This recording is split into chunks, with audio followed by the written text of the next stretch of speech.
No, I used to hang out with Norm MacDonald a lot. Me and Norm were really close. God, I loved him. And we used to go play tennis. And after we'd play tennis, we'd go into like the 7-Eleven. And we'd always do this thing where we go, okay, we're going to go in together. And each of us has to point at one item and make a joke about it. And it was really hard. Like people think making jokes as a comedian is easy, but it's not. But I'll never forget Norm did this. It's the only one I remember. But I pointed to, you remember those things, animal crackers? Yeah. And I pointed to the animal crackers, and Norm just goes, that horse cock didn't taste very good. There's a lot of guys who sort of all of a sudden are like real big Everyone's players. doing Norm. well, Norm got his own TV. Norm's doing well. What? What? Do you hang out with Norm, or is it impossible? It's pretty impossible because he's crazy. He is. In L.A., I call him and he goes, I go, what happened last week? I called you to go on. You called me? And I go, yeah.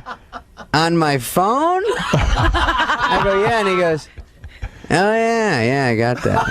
I go, you didn't call me back? No. And he's serious. Yeah, he's crazy. And yeah, I know. Like, I have him on the show. I love him, though. He's the funniest guy around. I think you need to be kind of crazy to be really funny. He is very funny. I love him, too. And he has a gambling problem, you know. Yeah. He was telling us how secret, he was all excited that he had $80,000. He won $80,000 in Vegas, but he had lost like $100,000 on basketball. Right. And that's on nickel slots. That's how serious he is. Did you always know he had a gambling problem? Mm-hmm. You did. When did you know that? At Saturday Night Live? I first knew he had a pee in a bottle problem. Right. Remember that? You always talk about Yeah, it's that. great. And then I knew... Does he still save his urine? Do you know? I don't know. He used to put it in Ziploc baggies, sign it, and send it to fans. Is that true? No. Oh. But he did. He would take... After Saturday Night Live, they give you a car, a limousine, if you want to go to the party, and he would take it to Atlantic City. Really? He's a hard ass. He's hardcore, dude. I know he'll even get into fist fights. And then he'll stay at a table for hours and hours. What do you think of that? I feel lucky. And then you don't even know if he's married or single. It's never really clear. I don't know, but I know girls like him. He's when you're something's that wrong, they pick up on it and like it. They like the tragedy of that. Fixer upper, yeah. Right. Yeah, I'm gonna make him a regular guy. Right, but it never worked. I don't know if Norm still tours. You'd be a good compliment for Norm, man. You don't think I'm too much, too similar? I don't know. I think it'd be funny. Jeez, he's my hero. I think it'd be work. Yeah. I'd be blown away. Yeah, the guy's amazing. Never met him. Very funny. Well, it's such an impressive stand-up to see live. You know? Yeah. Because you think right before he goes on, I opened up for him for about a year, and after we did Dirty Work, and then he always think like no matter where you are, you think like he's not going to make it. Like he's holding his stomach. He goes, I can't do this, man. I'm not going to make it here. I don't want to go on. I don't want to go on. I want to quit. Like, he'll be fine. And you got to push him in front of the microphone. And then he does an hour and 45 and destroys. Doesn't take the mic out like this, like, and then he just leaves. Yeah. I saw him at Caroline's when I was broke. I was poor. I wasn't even in the club, so I had to pay the real fee. I couldn't be like, I'm a comic. They didn't know me. I know. And you mean the fair prices over there too? Yeah, right. I spent like $70. That's great when you're broke. Yeah. And I went and saw him, and he was killing, and he got heckled in the middle of the show, and he's drinking a Coca-Cola, and he just goes, it's dead silent, this tension, like, what's he gonna say? And he just goes, I don't know what to do about that, And then he goes back to the act. I've never seen anyone handle a heckle like that. I don't know what to do. Yeah. Now sometimes I just go, Funniest guy on the planet. No, he really is. He's up there. He's very, very funny. He's a fun guy to talk. See, doing the road with a guy like that is fun for the late night conversations that last till 6 a.m. Right. About show business, about who he hates. Yeah. Like you start talking about who you hate. Yes. Oh, it's fantastic. That's the funnest stuff. Oh, and who sucks and who you hate and this and that and the other thing, and then of course Norm stories. I got 2 good Norm stories. Good. My first comedy club gig ever is in Catch a Rising Star, Princeton. And Norm MacDonald, this is 1990 or 91. Norm's done a few local talk shows in America, small time, but he hasn't made it in America. He's kind of got a little following, but now he's starting to headline in America at comedy clubs. This is at a time where in New Jersey, if you weren't telling dirty nursery rhymes wearing a leather jacket, you weren't really interesting to anybody. But here's Norm, this goofy Canadian accent, really telling these long, weird bits for 8 shows. And he probably bombed 3 out of 8 shows. Whenever he killed, he would kill, when it was a sophisticated crowd, he would get him and he would kill. He would just go backstage, he'd pull out a deck of cards, and he'd make me and Rich Voss play poker with him. When he bombed, Norm would go to the exit and say goodbye to every single person who left. Just to be weird and make us laugh and be awkward for the people. He would thank everyone for coming after he bombed. Serious? He was such a nut. I love that. That's a committed person. But that's what I love. You were Norm's assistant? And I was Norm's assistant, and I wish I could like go back to You those got any days. Norm stories? Yeah, I hear this is my best Norm story. Yeah. So I went to the guys would like take me out, like Keckner and Norm and Spade, and they're all fucking gems, like really, really nice guys. They were always so nice to me, and I think they liked having me around because I was like a young kid, and I would laugh, you know, and I was just in fucking heaven. Like, so they take me out. They took me out one night, and they're getting drunk and whatever.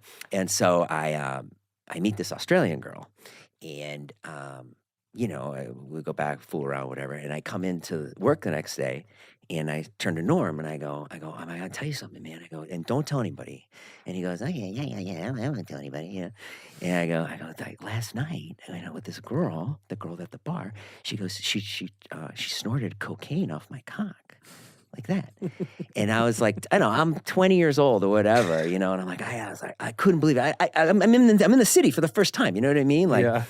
and he goes, wow. He goes, oh my God, that's crazy.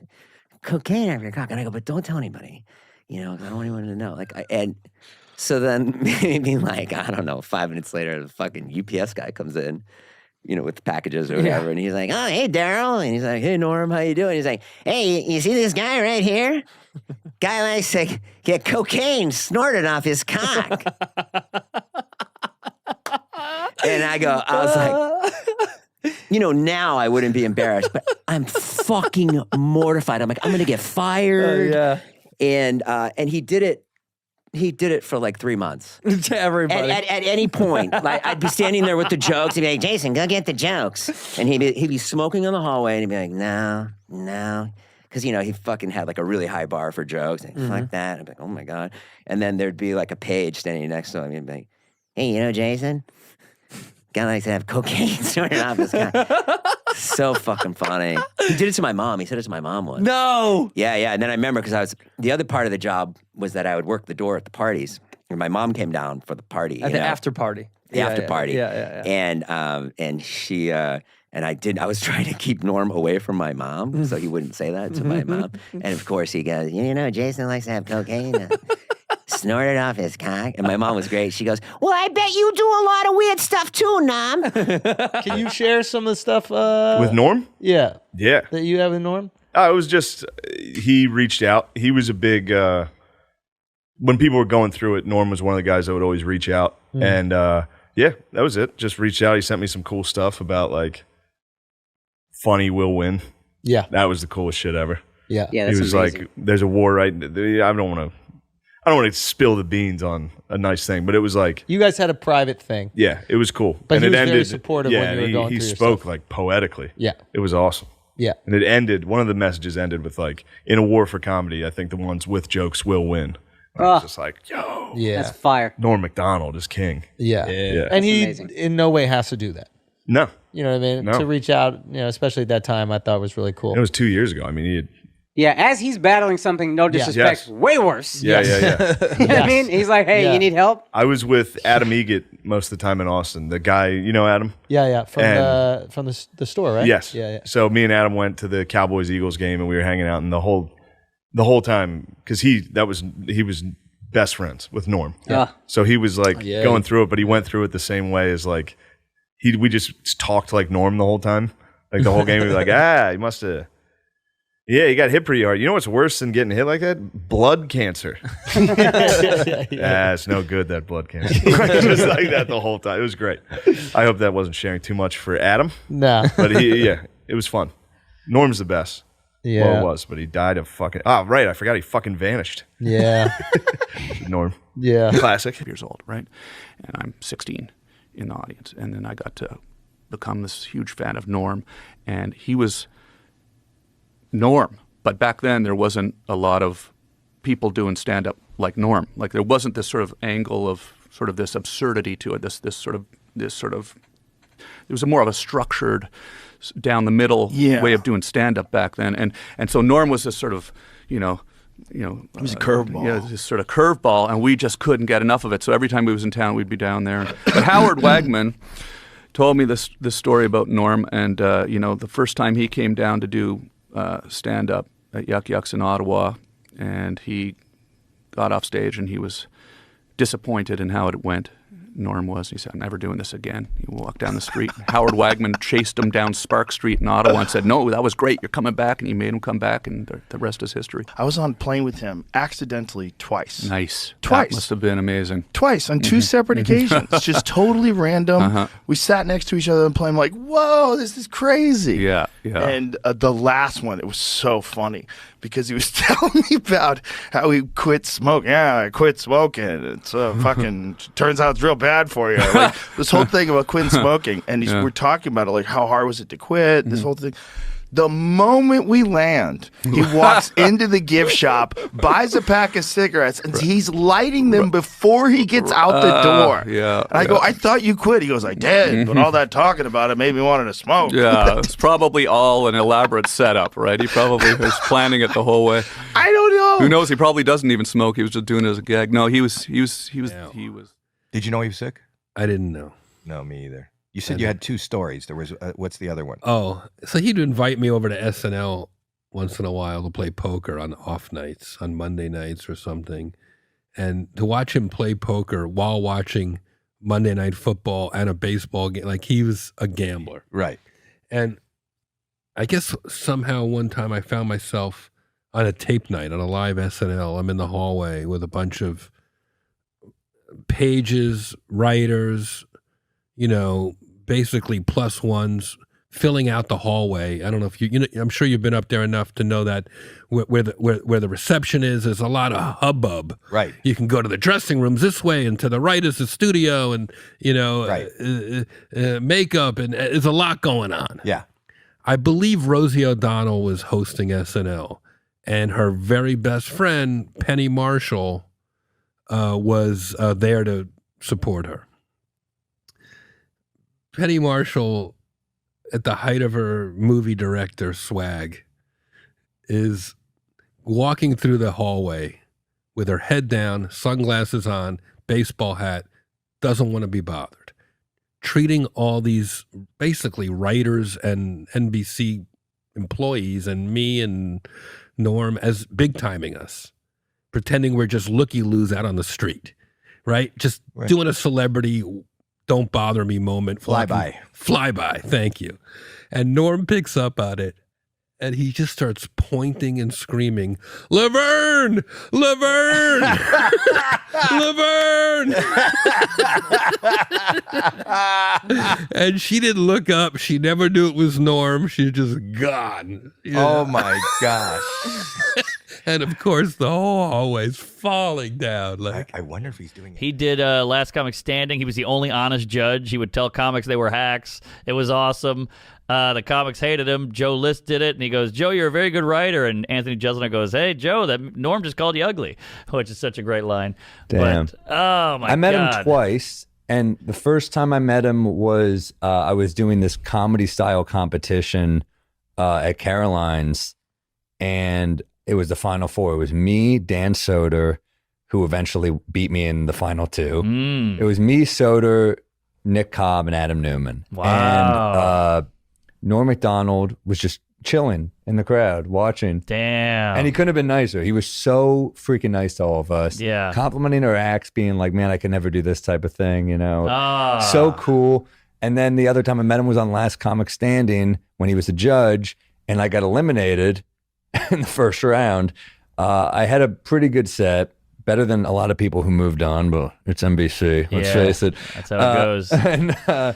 But I remember I had one joke that Norm singled out and goes, "That joke is gold," and that to me was like it was to me. I didn't even feel that bad. I got locked off because I was like, Norm Macdonald, who is the judge that I connected to his work the most. It was Roseanne and Keenan. I connect to Roseanne's politics, of course, but no. But it was Roseanne and Keenan Ivory Wayans, and like obviously I love In Living Color, but Norm, I'm a comic. Norm was the guy I connected with, and the joke he loved was I said, my last girlfriend was a hoarder, and she broke up with me, which stings extra hard. I'm like the one thing she can get rid of. And he said he loved that joke, and then I got Keenan kind of digged me in the last comic thing. He said, I like some of your jokes, but not all of them. And I said, well, I loved all your scary movie films. And it got a huge laugh. And he said, I only did the first two. And I was like, all right.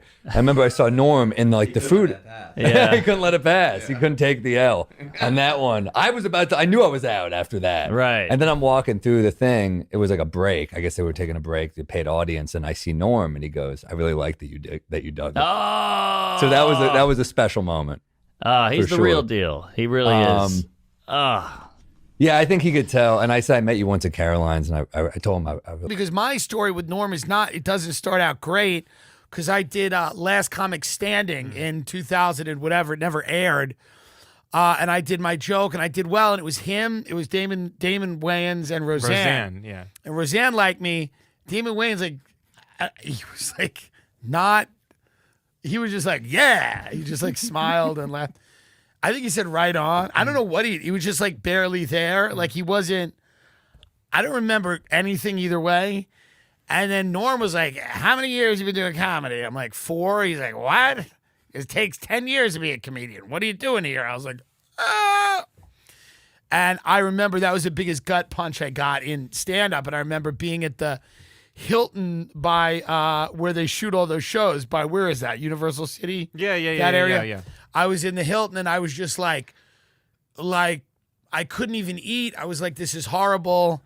And then I spoke to one of the comics I was staying with at that point, and he was like, Last Comic Standing. He's like, you go in there and they pay legends to tell you not to do what you love, which is kind of what... But I got over it. I kept doing it. And then he became a fan of us later on and a lot of shit we were doing. And he was right. I was a 4-year, 5-year comic then. It's like, you do need more time to mature. But he used to, speaking of Spade, when we did, we all staying at the hotel in Boston, this nice hotel.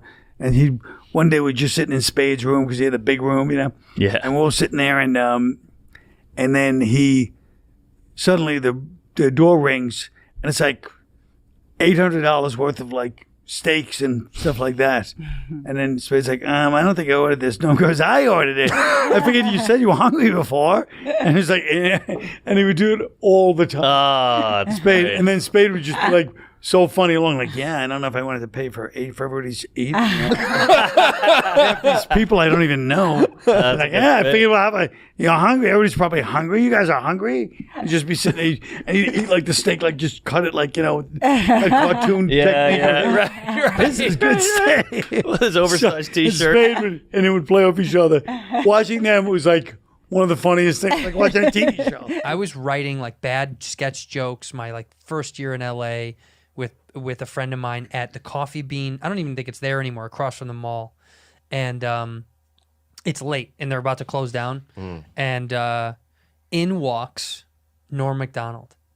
And the girl says to me, who I'm writing with, this girl that I worked with at a production company, she says to me, she goes, oh yeah, you know who that is, right? And I go, holy fuck, holy shit. And she goes, that's the Bob Dole guy. I go, the Bob Dole guy? Oh, I would have ripped her eyes out. I mean, I was like, it's fucking Norm Macdonald. And she's like, no, I know, I forgot his name. I was like, oh, what? God. So we sit there and I'm kind of fanboying out and I'm just kind of, like not trying to face him, and he's ordering coffee and I keep kind of looking over just to like, cause you just want to get a glimpse. Cause when I'm 22, I just moved to LA. I was like, fuck, holy shit, it's Norm Macdonald. He comes in there where the coffee is. He looks over. She's a pretty girl. Okay. And obviously doesn't see me at all, doesn't know I exist. And he's kind of trying to talk her up a little bit. He's like, what are you guys doing? And she goes, oh, we're we're writing sketches. And he goes, oh, yeah, I know a thing or two about sketches. And both of us were like, yeah, no, we know. Like, and I started stumbling. I'm like, no, I was a fan of your sketches. You know. And he goes, oh, okay. Well, I'm gonna go next door. I'm gonna get a Steinbeck novel. Barnes and Noble. There used to be a Barnes and Noble. He goes, yeah, I'm gonna get a Steinbeck novel. I'm laughing, thinking he's just making jokes. And he goes, I'll be back. Okay, I'll be back. And he walks out, and I'm like, whoa, how fucking cool was that? Hand to God. He comes back in with a Steinbeck novel and sits down by us and just starts talking. Oh my God. I swear on my life. Oh my God. It was almost like you started a Norm engine and he just wanted to talk. So he just started talking and talking and talking and telling stories. And I shouldn't tell it, like, I don't want to fuck it up, but the best story he told, I said, what was your most, like, secret fun thing that happened at SNL that, like, you know, like, what was some inside shit? And he goes, Smigel and I, Robert Smigel. If you don't know who Robert Smigel is, he's Triumph the Insult Comic Dog. He's the voice and the genius behind that. Smigel's a fucking phenomenal genius writer and comedian. He goes, Smigel and I, we used to write sketches for Tracy, because we knew Tracy Morgan. We knew Tracy, you know, he was bad in table reads. He couldn't read for shit. You know, he's a fucking stumble through words, you know.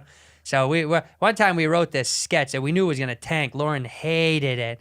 And we showed it to Tracy anyway because we knew he had trouble reading. He had someone helping him read. He had bad time with S's.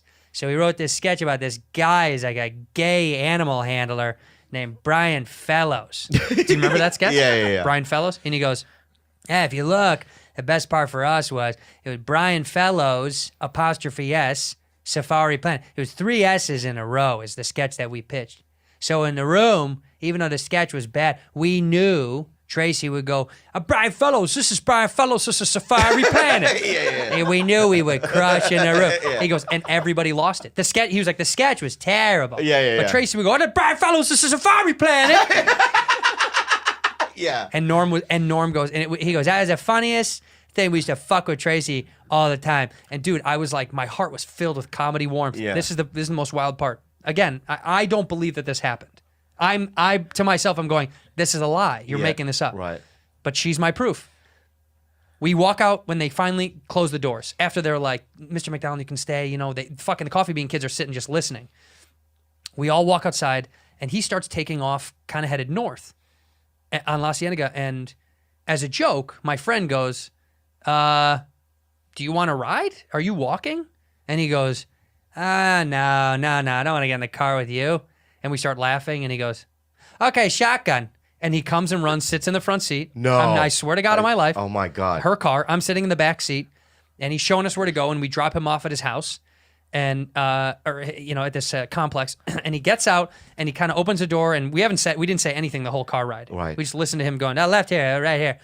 And he gets out, and he turns and looks in the car, and all he said, or tattoos, you know, like of me as Joe Dirt. You know, they send you, a lot of people get a lot of tattoos of stuff, like things you say or photos or whatever, or they send me ones of Farley or whatever. So this guy sends me he's got Norm of all morons on his hand, Norm MacDonald. So I text Norm, I just send it to him. I go, hey, you have fans. And then I put in parentheses, fan. all we know is for sure this one guy. And then of course, like days later, David, hello, it's me, Norm. How are you? Have you ever texted with Norm? No, I haven't. No. Times 1,000. He just goes, he waits days, and then at 3 a.m, hello? I go, Norm, what are you doing? Are you answering me from 4 days ago? Is that what you're doing? Dave, it's Norm. Do you like money? Yes, Norm, I like money. Why? Would you like to have more money than all your wildest dreams? Yes, I would. And then an hour later, would you like to walk into a dealership and point to a car and then just buy it? I go, of course. How? And then 3 hours later, bet the over in the Blackhawks game in the first quarter. First period or something. I go, oh, okay. Too bad that game was 6 days ago, you fucking idiot. When Norm MacDonald, I wonder what you think of this. He said, do you want to, I think he was talking about Bill Maher. There are a number of comedians you can do this with, I suppose. But he said, do you want to be a comedian or do you want to be a smart guy? Do you are you going to pick? Are you going to pick? Where are you philosophically on that? Oh, I want to be a smart guy. Like Norman, and I love Norm MacDonald. He is my hero. He is one of my idols We worked together on Last Comic Standing and did not get along. I took the job to work with him. Our philosophies were very different, and his criticisms of the other comics. He was a judge. I was the host. I was surprised by, and so just very different philosophically. All the respect in the world for Norm and what he did. It was amazing. I never try to replicate what he. No, not that I would change anything about Norm Macdonald. It's very different. You didn't get along though. You thought you were going to get along. You were hoping to get along, and one of your heroes. I wanted to be best friends, but I think we were both, and we figured it out. But I think we were both a little disappointed in the job we had taken, and saw the other comedians on the show, and we're like, "Fuck, what are we doing here?" And so we were both not in the greatest of moods, and then would butt heads a little bit. Like I don't. Just because he's my idol didn't mean that I backed down at all. I kind of treated Last Comic Standing like it was my show, and no one else thought that. And so yeah, we were gonna butt heads, but that's okay. It is okay, but I wonder if you're going in thinking someone's going to be your best friend. You're a loner. He's a hero of yours. I imagine a bit of an inspiration at least. And yes, of course, it's okay that you didn't get along, but it would have been better than okay if you had. Sure, but it didn't make me like him less or respect him less. It was like this is an issue of mine and his. Like neither one of us had a lot of friends or was around people a lot of the time. But yeah, I think just right off the bat, I think he said something. I made fun of him for it. He wasn't happy about it, and I was like, I'm going to keep making fun of you because I took this job. And I'm not just gonna sit here and like let you take over. And that was it was a tough week. We did 8 episodes of that show. Yeah. And neither one of you liked being there because you thought the show was going to be something different, or you thought this particular thing, once you realized it wasn't up to your standard, you're like, what have I done? Or I think Norm and I thought this was going to be like the Norm. I thought this was going to be the Norm and Anthony show where the comics go and perform, and they're all bad. Like they're all like young comics doing 3 minutes. It's not like the comics were bad, but it was still all about them. And if the comics were really bad and we said something funny about it, then that whole thing was cut from the show because they only wanted to show the good comics. So Norm and I were like, what are we doing here? If we can't give our real opinion, you don't want anyone to be mean, and there's 100 fucking contestants. We were both just like, this is not the best use of our time. Yo, what's going on, everyone? It's your boy CV with the reaction video. This is going to be a video that was requested by someone. It's Norm Macdonald, and it's called San Francisco. I've never seen Norm stand up. And so this would really be my first time, to be honest with you, other than the ESPN monologue that we did. But also, like I said before, I've only seen Norm doing like interviews, and I thought he was funny. Some Saturday Night Live stuff where he was just doing like the desk thing, whatever that's called, monologue, I guess. But yeah, so this would really be the first time I've seen this dude on stage doing his thing. But this is only like 5 minutes, so it's kind of short. But anyways, let's get this 25 likes we can, man. Appreciate you guys. Norm Macdonald. But anyways. Yo, I don't know what it is with this dude. I don't know if he has like some kind of tick. Maybe, I don't know. Maybe it's just me, man. It's like he's got this like I don't know if there was something wrong with him, or is it just his like style, or what do they call it? Like his shtick. But it's got like I don't know how to explain it. It's like the way it's like he doesn't even care. He's just like, hey, it's like, I don't know. I feel like maybe he has something going on with him that I don't know about, but it goes with his routine. Maybe it's just his routine. Yo, I'm gonna pass out. Hold on. Oh my God, I feel like I'm gonna pass out. Hold on a second. And of course, you can see the fine spray of jizz.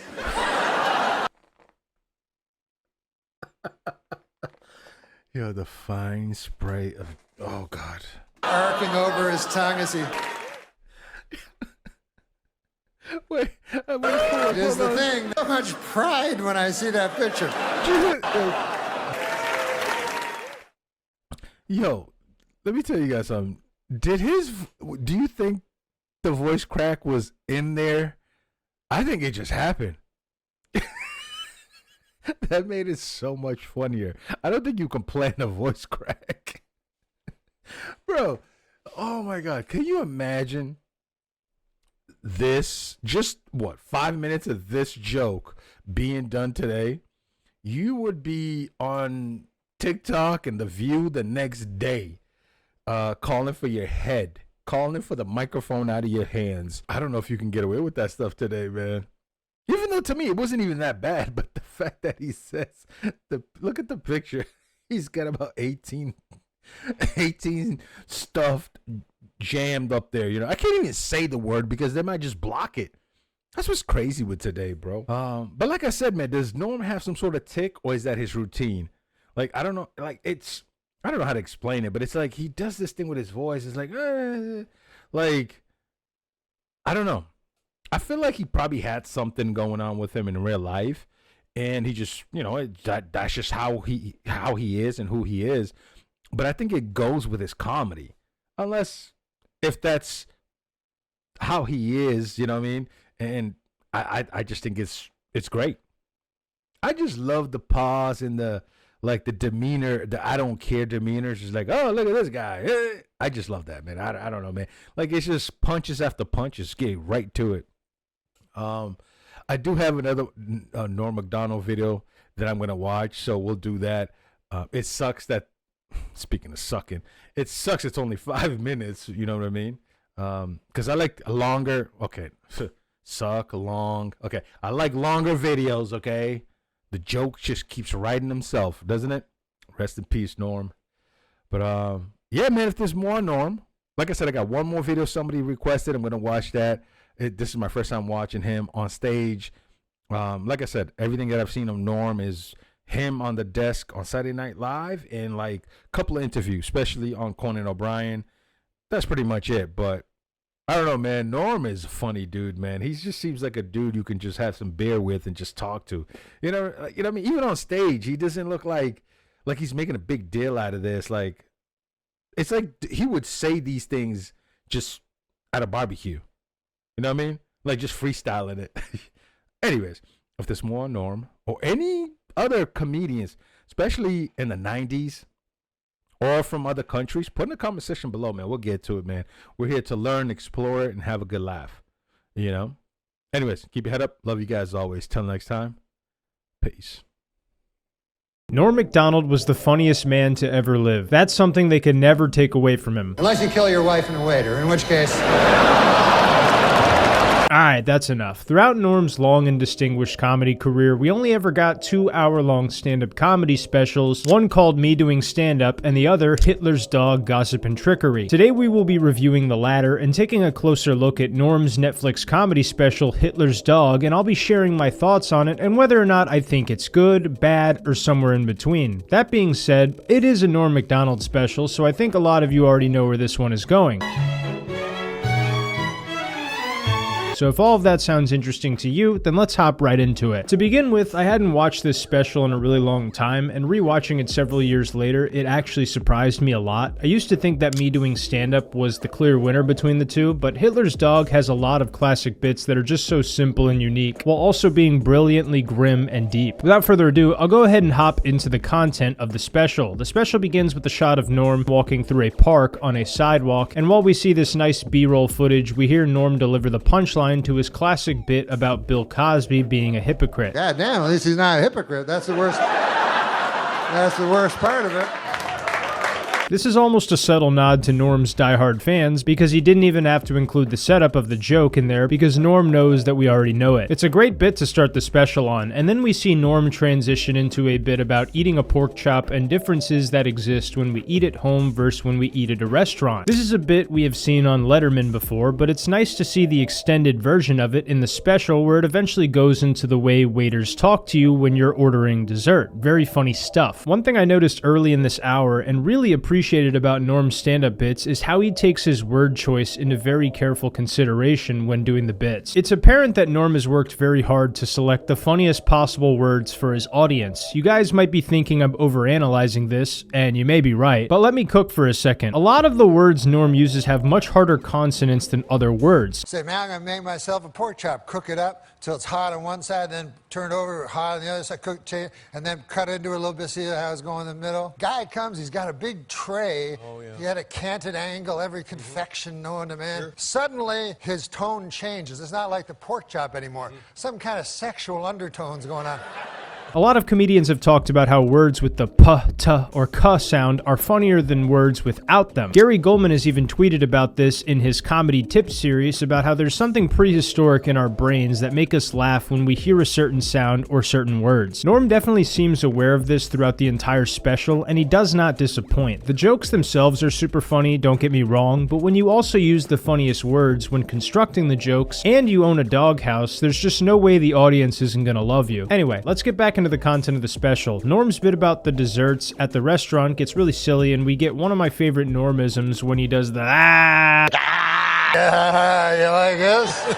This will always crack me the fuck up no matter what context it's in. Then we see Norm do a silly bit about sex and how it's not interesting to him anymore, which then naturally transitions right into this bit about Abraham Lincoln saying score in George Washington's famous story about chopping down a cherry tree. The greater point of the joke ends up having nothing to do with George Washington at all, rather how fucking mortifying it would be if you were incapable of telling anybody a lie. You can genuinely hear in Norm's voice how troubling this topic is to him, and it ends up being a great little non sequitur. I really like these jokes. Bits like this and other ones we will get into lead me to believe that only Norm could pull them off. If Norm was in a writer's room and gave this to even the most elite comedians working today like Joe Rogan, Brendan Schaub, or Bert Kreischer, I really think they would struggle to make these jokes as funny as Norm.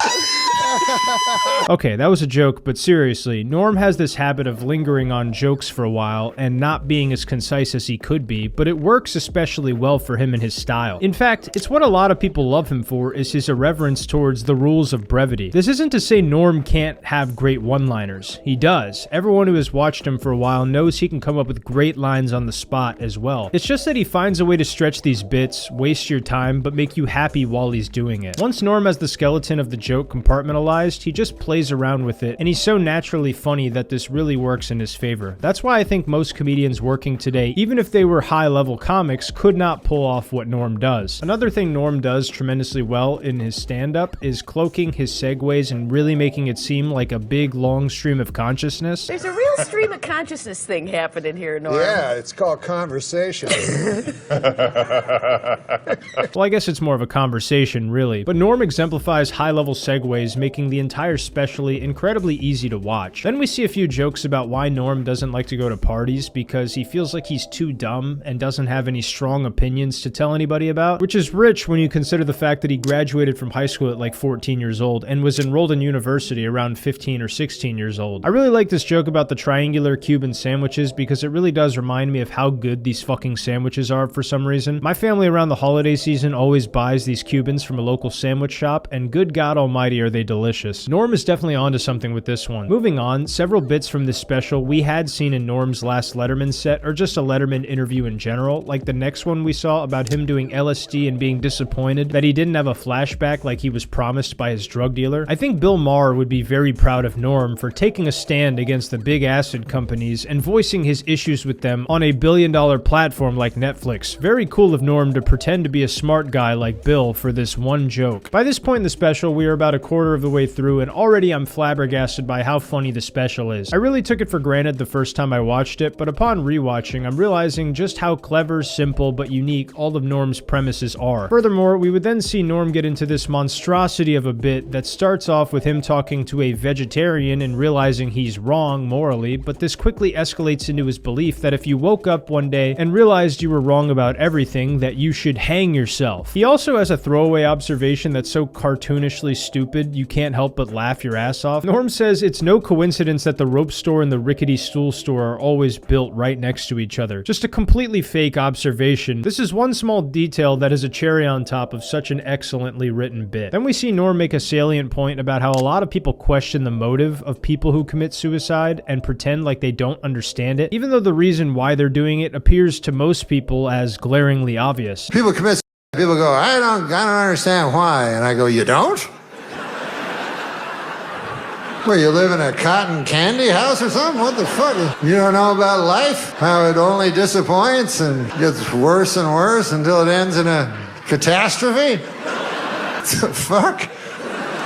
This is so twisted and morbid, but absolutely side-splitting. Then Norm takes it into a bit about autoerotic asphyxiation, which ends up being great. As aforementioned, the escalation from veganism into this bit about autoerotic asphyxiation is so gradual and natural that you really don't even notice it happening right before your eyes. Incredibly well done. A lot of people think Norm is funny, but really don't give his stand-up the respect it deserves. This is why I believe that George Carlin notably praised Norm in the 90s for his stand-up comedy, and Norm's ability to deliver this left-field style of observational comedy consistently throughout his act. Even if you don't think George was the funniest comedian in the latter half of his career, the dude knew what he was talking about when it came to praising funny people and giving them their flowers. Right after this bit about suicide, Norm follows it up with this dark but silly bit about what happens directly after you died. The delivery of this absurd joke all the way to the end is world-class and vintage Norm Macdonald. Then we see several more bits about suicide that are all pretty funny, and then this transitions nicely into Norm's bit about Las Vegas and the classic saying of what happens in Vegas stays in Vegas. This is one we've seen Norm do for years, and he really expands on it in a way that he didn't initially on Late Show with David Letterman. There's an extra funny punchline that he obviously could not have said on TV, and it's a great incentive to watch the special if you haven't already. As much as I love the bit from the special though, it really doesn't feel the same without David Letterman cackling in the background. You probably think of him as some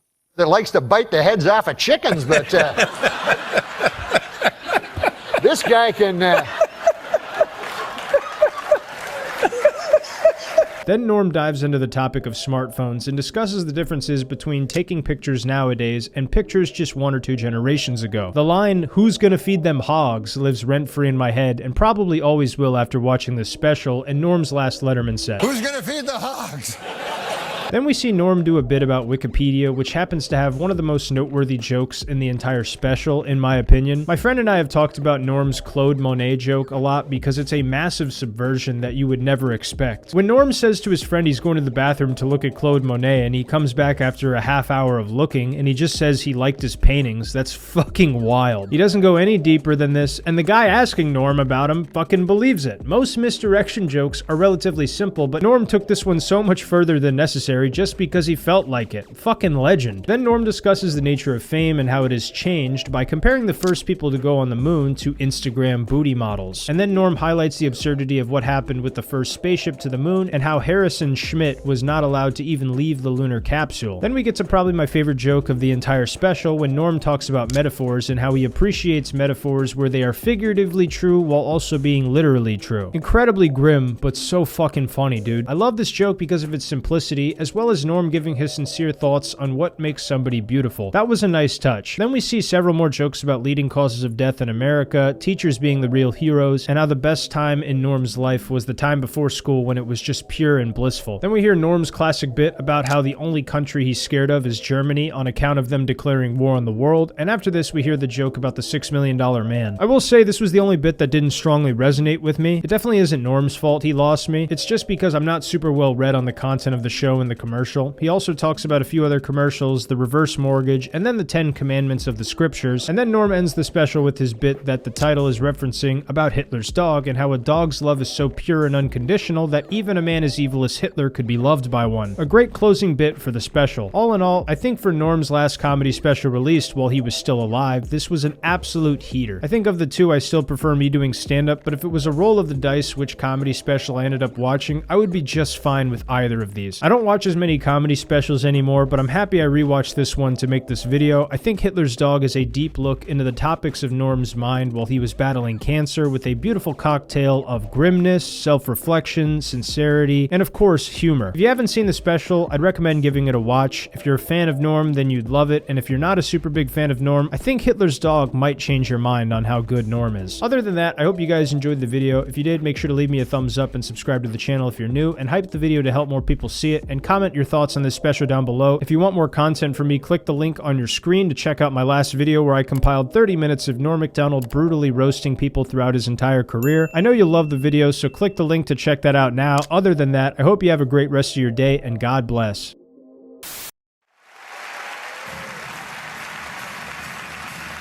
Live from Toronto at the Sony Centre, it's the 4th Annual Canadian Screen Awards with your host, Norm Macdonald, featuring Martin Short, Jay Baruchel, Rick Mercer, Emily Van Camp, Eugene Levy, Jacob Tremblay, Catherine O'Hara, Christopher Plummer, and Donald Sutherland.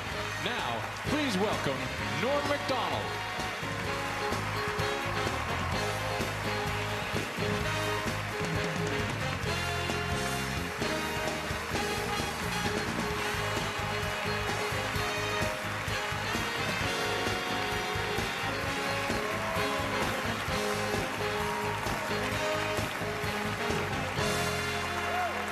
Thank you and good evening. I'm Norm Macdonald, and I could not be more excited to be here. You know, when I was asked to host the Canadian Screen Awards, I called my good friend Chris Rock, and I said to him, I've got some great news, Chris. I'm going to Canada. And he said, I've got some great news, too. I'm hosting the Oscars. What are you doing in Canada? And I said, you know, visiting some family, friends. The usual. We're coming to you live from Toronto, or as you cost-cutting location scouts call it, New York City. Look at this beautiful crowd, though. Isn't it something? Dashing men. That sound a little like Bobo? Look at this beautiful crowd, though, folks. Dashing men. Dashing men in black ties, sophisticated women in elegant gowns, and tonight, all of you are going to hear the word shits about 100 times. Never has there been such an assembly of great Canadian talent in a single location that did not have to be Zamboni'd first.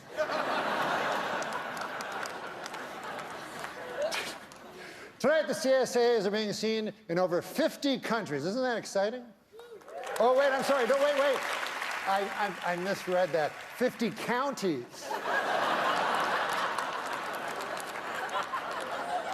And a couple of regional municipalities. We are here to celebrate nominees for their wonderful work in Canadian cinema and television, which is a lot like celebrating the Northern Lights. You probably haven't seen them, but you've heard they're amazing.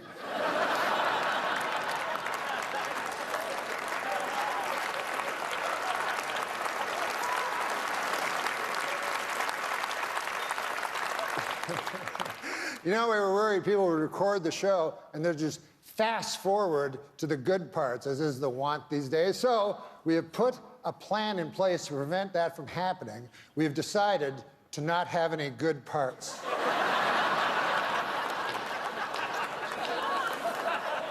I'm doing my part. But no, that's not true. We have a lot to celebrate in our industry. Amongst the TV shows nominated tonight are Amazing Race Canada, Big Brother Canada, Master Chef Canada. Where do they come up with these ideas?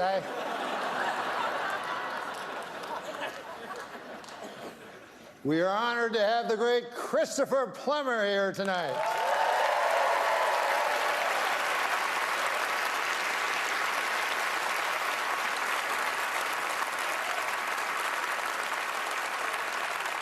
Mr. Plummer is nominated for Remember, the story of a man who at age 90 sets out to kill the Nazi who murdered his family. And I thought I left things to the last minute.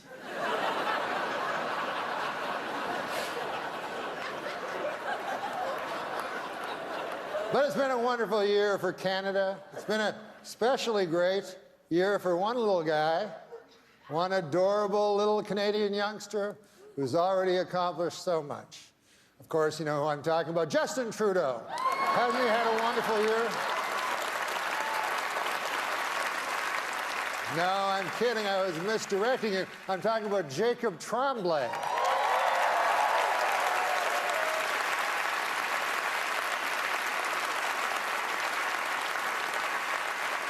Jacob is up for Best Actor, and he will be competing against the aforementioned Christopher Plummer. You know, Jacob is only 9 years old. Christopher Plummer, 86 years old.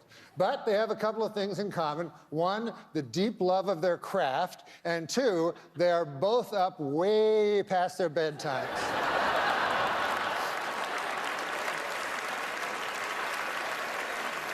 And tonight, the Lifetime Achievement Award will be presented to Mr. Martin Short.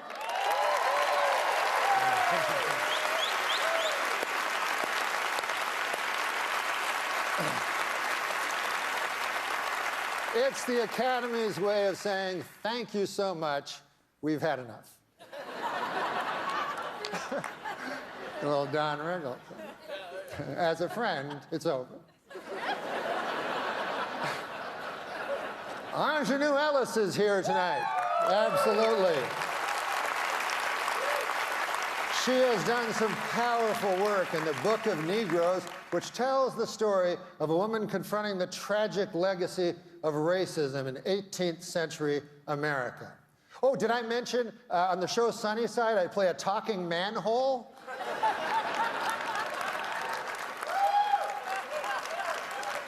That doesn't mean it's better, it's just different. Rossif Sutherland is here, nominated for his role in River.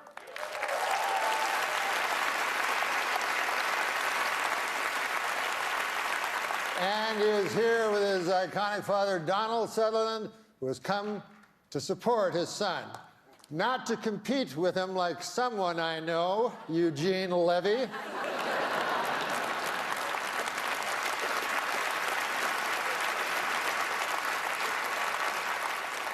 Oh, and Catherine O'Hara is here tonight, the wonderful...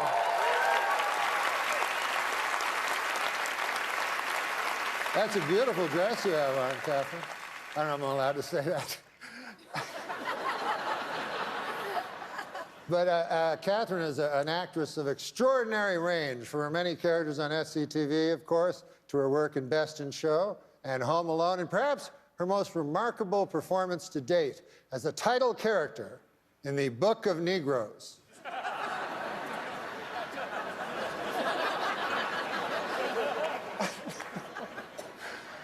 I lost $1.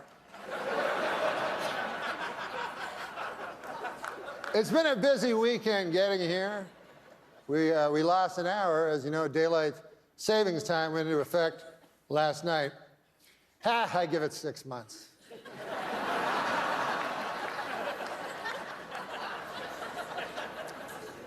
And I'd like to take a brief moment, as all moments are, I suppose, to thank my writers. You know, the writers are so specialized these days. There's a joke writer, he gives you jokes. There's a gag writer, he gives you gags. There's a head writer, he gives you... What I'm saying is things are they're specialized.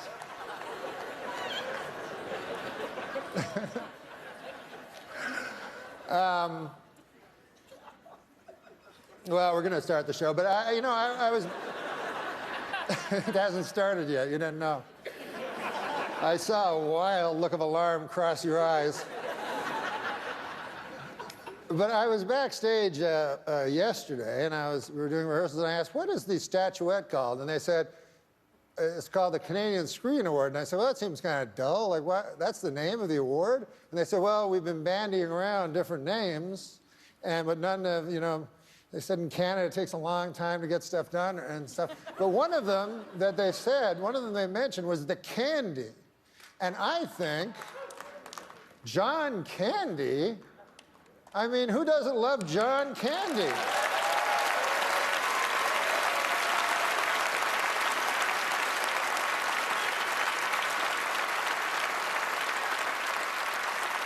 So of course, the statuette should be called the Candies. So what I'm asking you to do is, if you are a presenter, ignore the teleprompter and say, the candy goes to.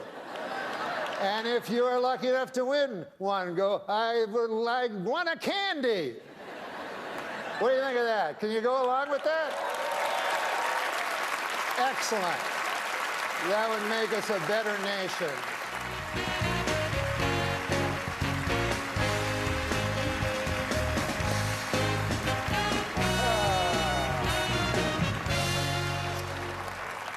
I am not here to upbraid. However, I think I made it quite clear that these awards should be referred to as the Candies. A 9-year-old child knew. Are you so burdened to this preposterous technology?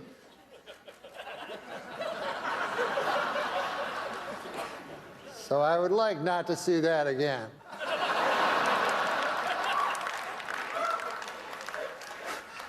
You know, backstage I was thinking how different things are since I moved to the United States. You know, now I'm in the United States. One thing I've noticed about films, I don't like foreign films anymore.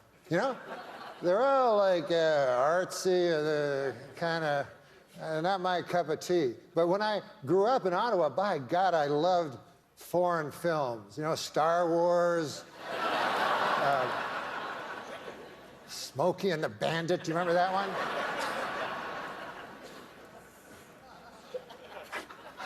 Here to present our next award, the Candy.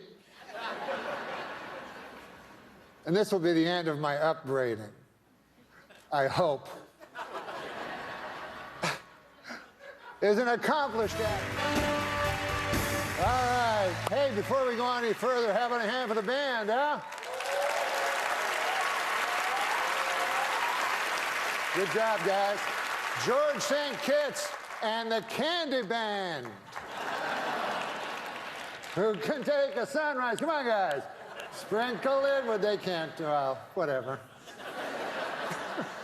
Well, our next presenters are political people. And it made me think, because I was just told Cape Breton Island, I don't know if you know this, but they are offering sanctuary to anyone that lives in America after Trump is elected president by a landslide. And I agree with this in principle, but why Cape Breton Island? I mean, can't I just flee to Toronto? Do I have to leave the fucking planet? I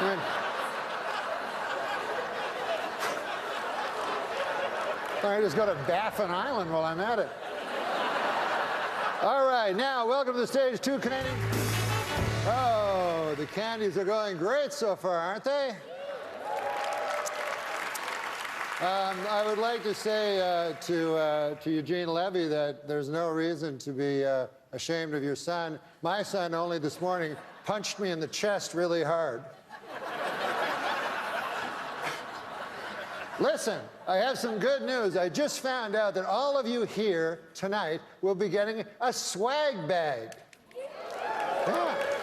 Just like the Oscars. I haven't seen one yet, but why don't we take a look and see what you're getting? I'm going to call Megan, our golden girl, out. Megan, our golden girl? Hi, Megan. Come on out here. Ah, you brought the swag bag. Yes, can you hold it open? And then I'll take things out of the swag bag. What do we have here? A loose pancake.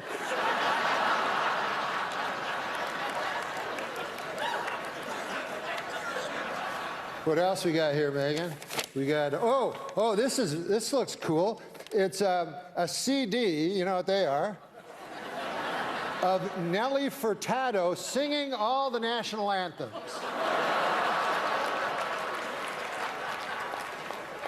Torn from today's headlines. See what else we have.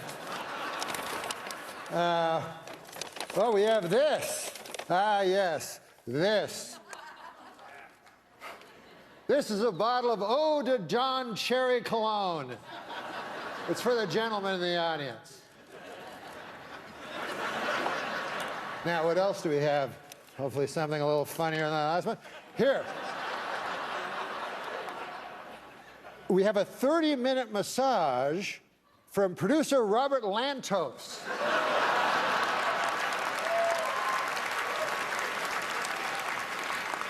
Don't try to go for 50. You only can hit 30.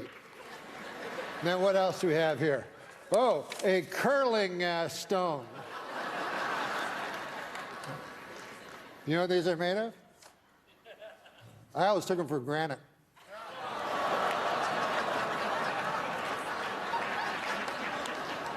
Last time I take a joke from Martin Short. All right. Megan, just do some house cleaning here. Having a hand for Megan, our Golden Globe. A natural mistake. Now, please welcome one of Canada's... All right. I want to apologize for running out earlier. I don't know if anybody saw that. But, you know, these things happen in live TV, and it reminds me actually of a maxim that Christopher Plummer told me many years ago. He said, before a live awards ceremony, do not eat a fistful of LSD.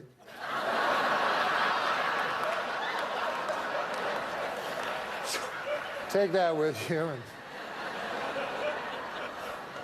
I'm sorry, Jacob. How's Jacob doing? Hey, Jacob. Congratulations, buddy. This must be like deja vu for you, being stuck in a room for so long like this.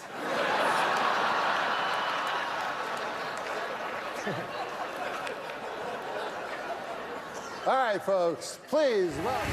All right. Listen, guys. For some reason, I've been told to stretch. So,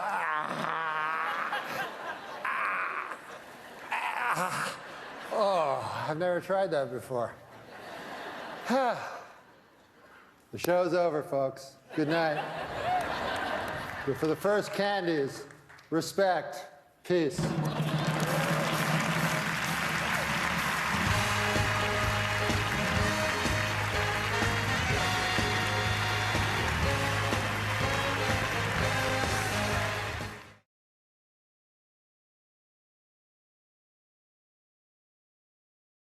The airplane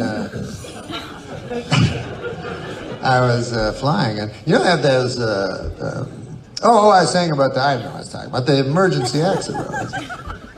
Because the stewardess, that's where we all got into this mess in the first place. The stewardess or the flight attendant comes to you, and the flight attendant says to you, listen, in case the plane crashes and a flood of gray-black smoke races down the fuselage towards your lungs.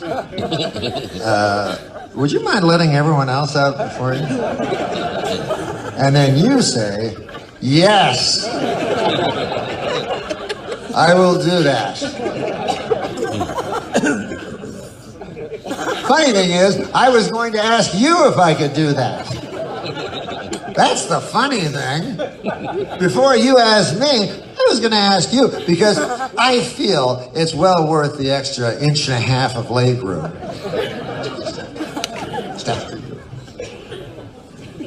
Meanwhile, in real life, I'd be fucking kicking my own mother. Like, get the fuck out of here, you old whore. You lived a full life, goddammit. I used to be on TV. What the fuck? I get to go out first. Here's the thing. Also, that airplane, right? When the plane crashes, I feel that window may change locations. Like it might no longer be right beside you after the 9,000-mile-an-hour collision or whatever the fuck it is. I know it goes down fast and hard. I was listening to you listen to those warnings, and I guess I just block my ears to them because I've heard them so often. But there's one I'm sure you guys have all heard of, but for some reason I missed it. It says if you're if the oxygen mask comes down, they go, if the oxygen mask comes down, be sure to put it on your own face before you put it on the face of your little child. And I was like, God damn, that was my plan. You have to blab it to everybody. But anyway, I think it's just to make you feel better because, you know, the things they tell you, you know.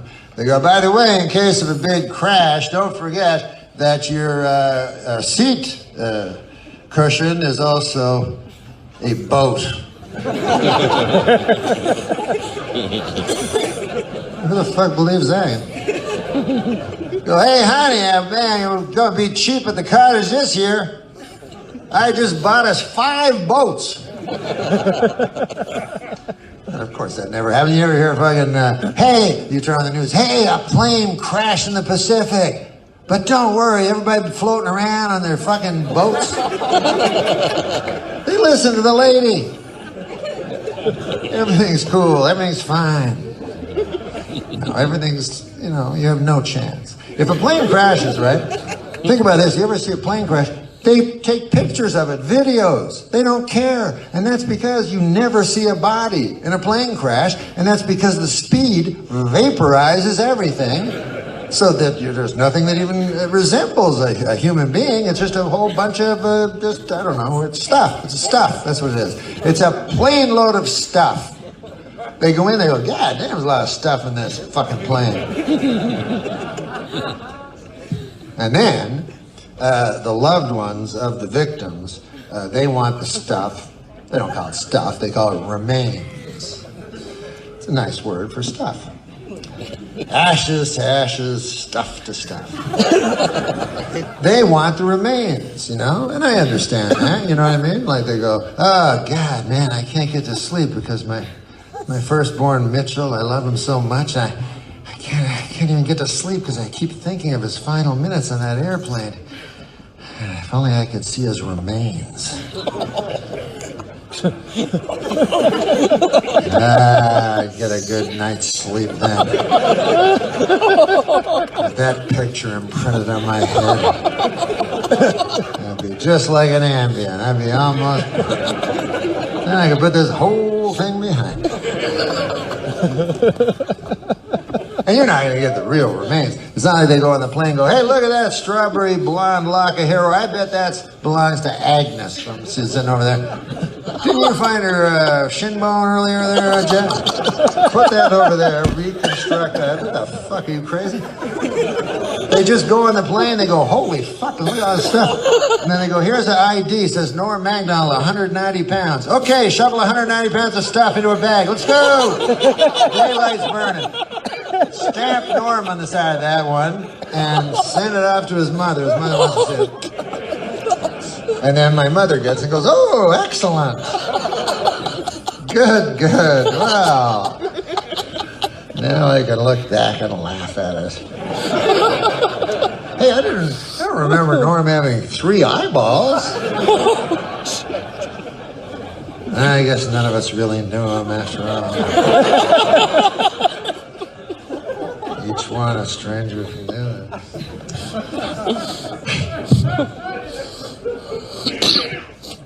God damn my fucking goddamn heel. Not my heel. What do you call those laces that tie your shoes? Laces, right. So I'm going to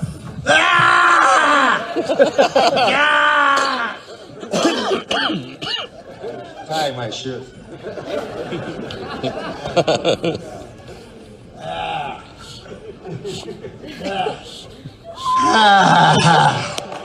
Thank you. Oh my God, I gotta start training again. Fuck, man, I don't even want to think of what my abs look like now. They were invented in the 80s. The abs? Yeah, they were invented back in the 80s, I think. You're right. What are you, some kind of ab history expert or something? Like fucking facts? Here's the problem with abs, because I got 6 of them, you know? And the problem is I gotta wear a fucking shirt all the time. So I'll be hanging around and go, hey guys, What if I took my shirt off? And they're like, no way.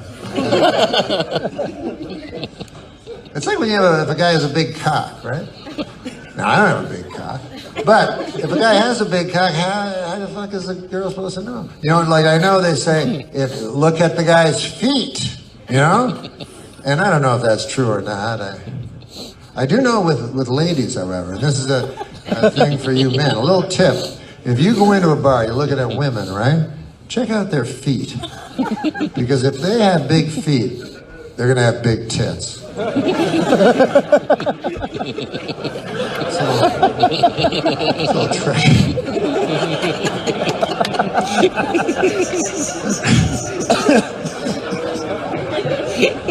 Anyways, but here's the thing about flying, and this is why I believe in God, because sometimes you survive an airplane crash, but only very seldom, only when you crash into the Andes. Because God likes fucking jokes. And so he's like, fuck it, man, instead of killing them all, why don't I kill them? But first, make them wrestle with a moral quandary for 10 or 12 weeks. Cannibalism, the quandary of cannibalism, which I'm against. I guess most of you know that if you follow my career. On my anti-cannibalism work, I go from, and I'm not going to use this as some sort of bully pulpit to preach to you, you know what I mean? First of all, you're adults, and your views on cannibalism are not things that I'm going to change. I go to the youth, the young kids, you know, tell them. I travel all across this great continent, you know, except for Mexico. I don't know what I'm going to mention. But Canada and the United States. And all through this great continent, except for Mexico. I don't know. By the way, how did that even happen? I'm not a geography expert, but you got Canada, it's cool, right? And then America, it's cool. And then Mexico. I don't know, just dots.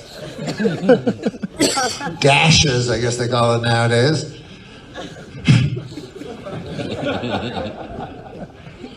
Now I can't remember what I was going to say. Oh, yes, cannibalism. So I travel from high school to high school, and I tell the kids, listen, it's not cool to be a cannibal. You know? I'm not going to lie to you. You know, you will be the talk of the school for a while. You know, you fucking ate a guy in PE, you know.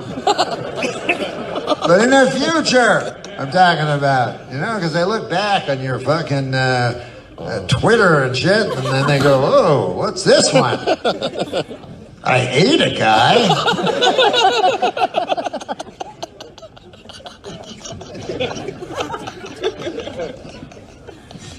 The problem with the Andes and this moral quandary of cannibalism is that they don't start thinking about the moral quandary of cannibalism until they're in the Andes. And then their minds are mixed up because it's so cold.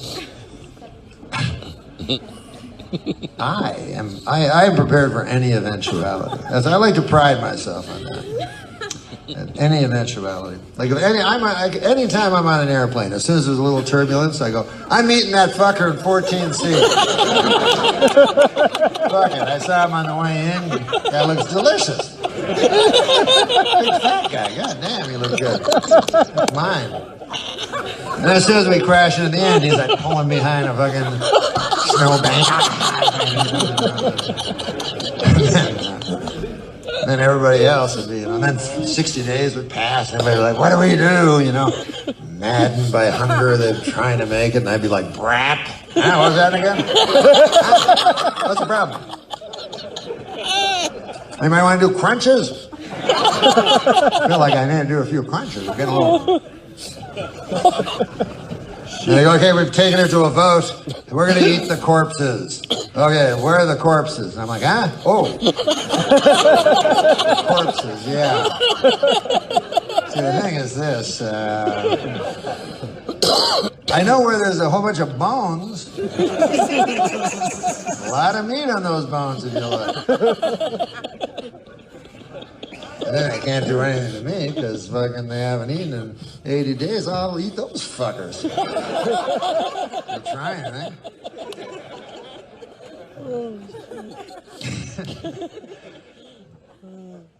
I wrote all this shit down, right?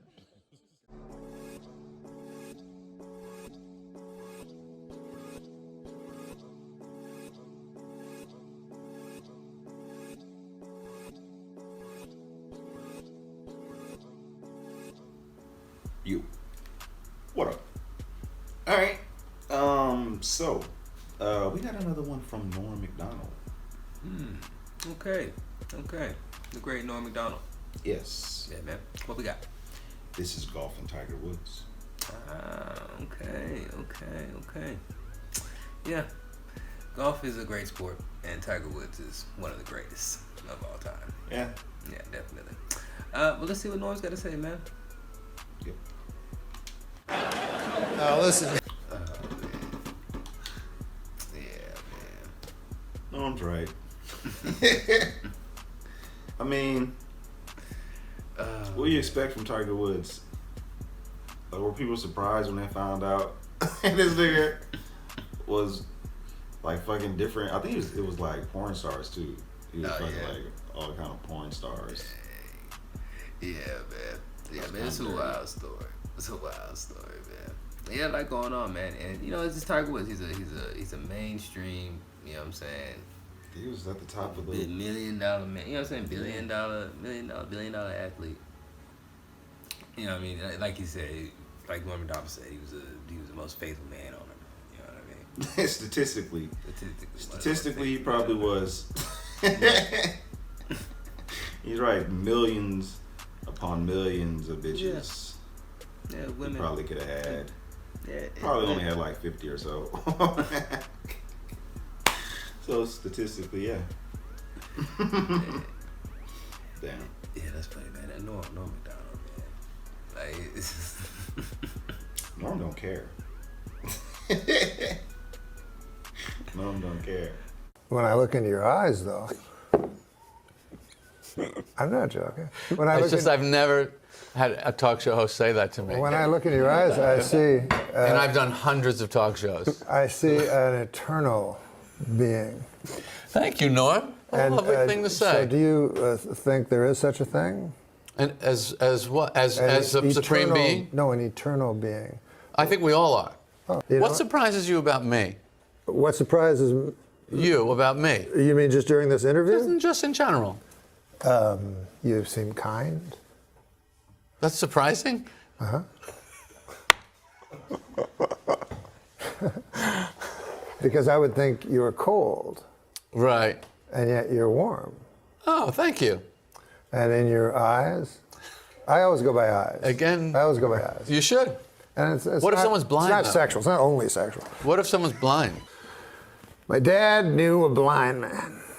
And my dad was in the war. He was, he was a double generation older than I.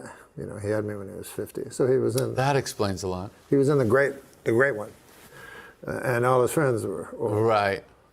And so. Wayne Gretzky? He had That's a good joke. So he had a blind friend, and he come over. And my dad said, do you want a Coke, Elmer? RC Cola. Oh, God damn. We don't got no RC Cola. We got Coca-Cola, the gold standard. Right. And this blind bastard wants an RC.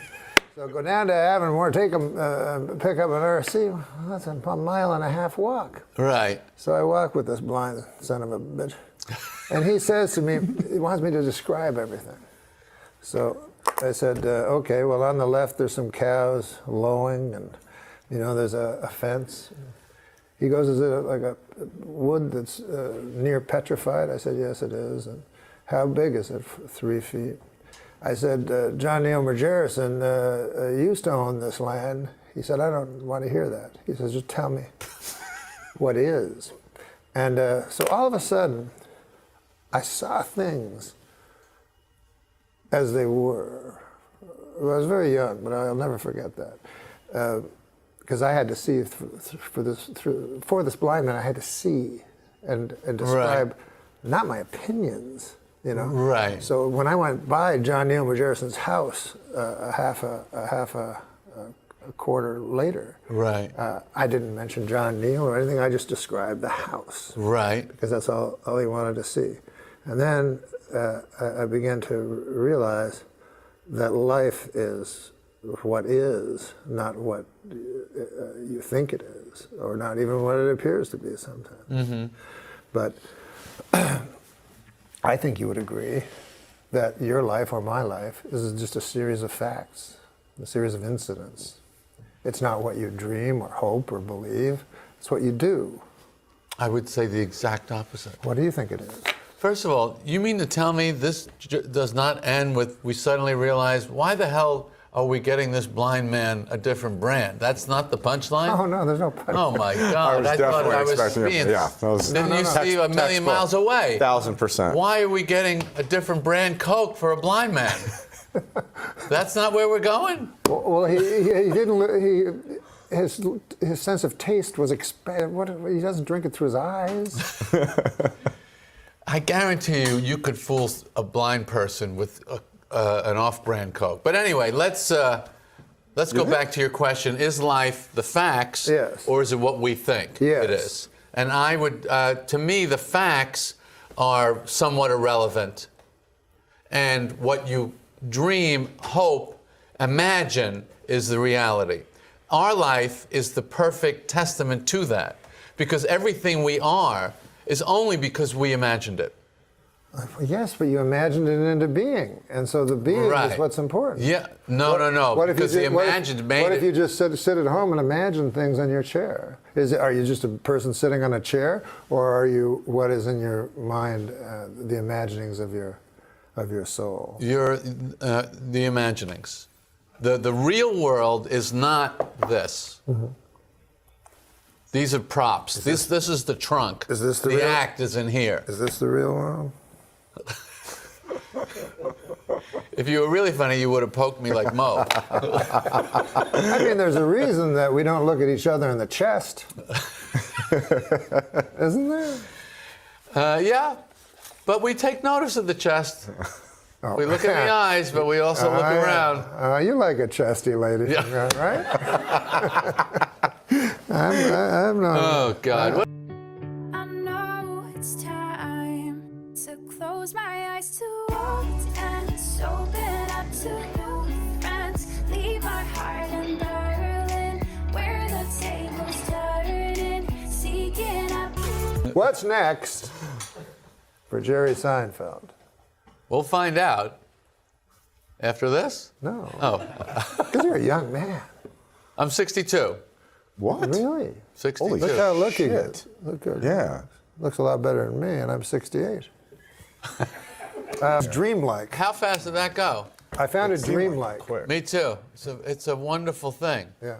There's something beautiful about this one. I'm so not glad. joking. I'm not being ironic. No, I really loved it too. It was great. Oh, that's great. So Too bad this guy was here. Yeah. Our next roaster used to be on Saturday Night Live. Now he just watches it. Well, up until last week when a hooker stole his TV. Please welcome the incoherent Norm MacDonald. Norm MacDonald is here, one of the funniest people ever. Norm's got a giant gambling problem. He's dropped more coin in a casino than Michael J. Fox at a parking meter. It's a fucking roast. Groany, groan, groan. Norm MacDonald's so stoned he thinks he's at a roast for Bob Seger. I love you, Norm. Wow, you never come out, Norm. You're like the J.D. Salinger of dick jokes. What's the over-under tonight? What's going to happen, Norm? No, I wanted to read something funny, so I'm reading Marmaduke. Oh, my God. This is what happens when you book a dais off Craigslist. Bob Saget directed Norm MacDonald's movie Dirty Work. Yeah. A move that transformed Norm MacDonald into a star, Buck's employee. Did you say something after Star? Norm MacDonald is here. He does an amazing Burt Reynolds impression. And by that, I mean he's not in movies anymore either.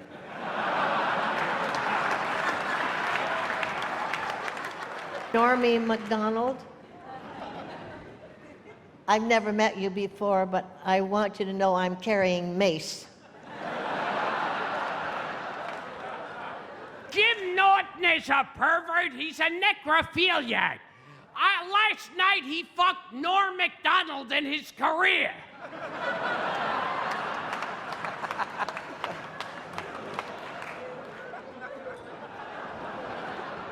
Norm can't stay much longer. He has to get his suit back to his father's coffin.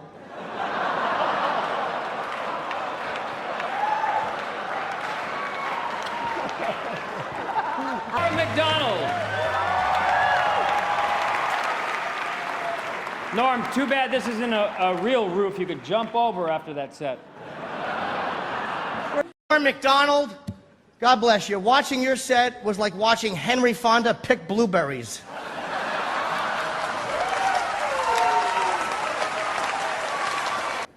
Why, I don't think there's a person in here that would not love to watch Henry Fonda pick blueberries.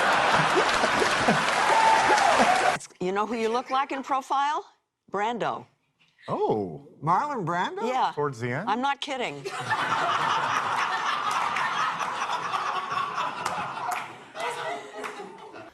Because it's funny with Saturday Night Live, isn't it? The people that either they go on to huge fame or they fizzle into oblivion generally.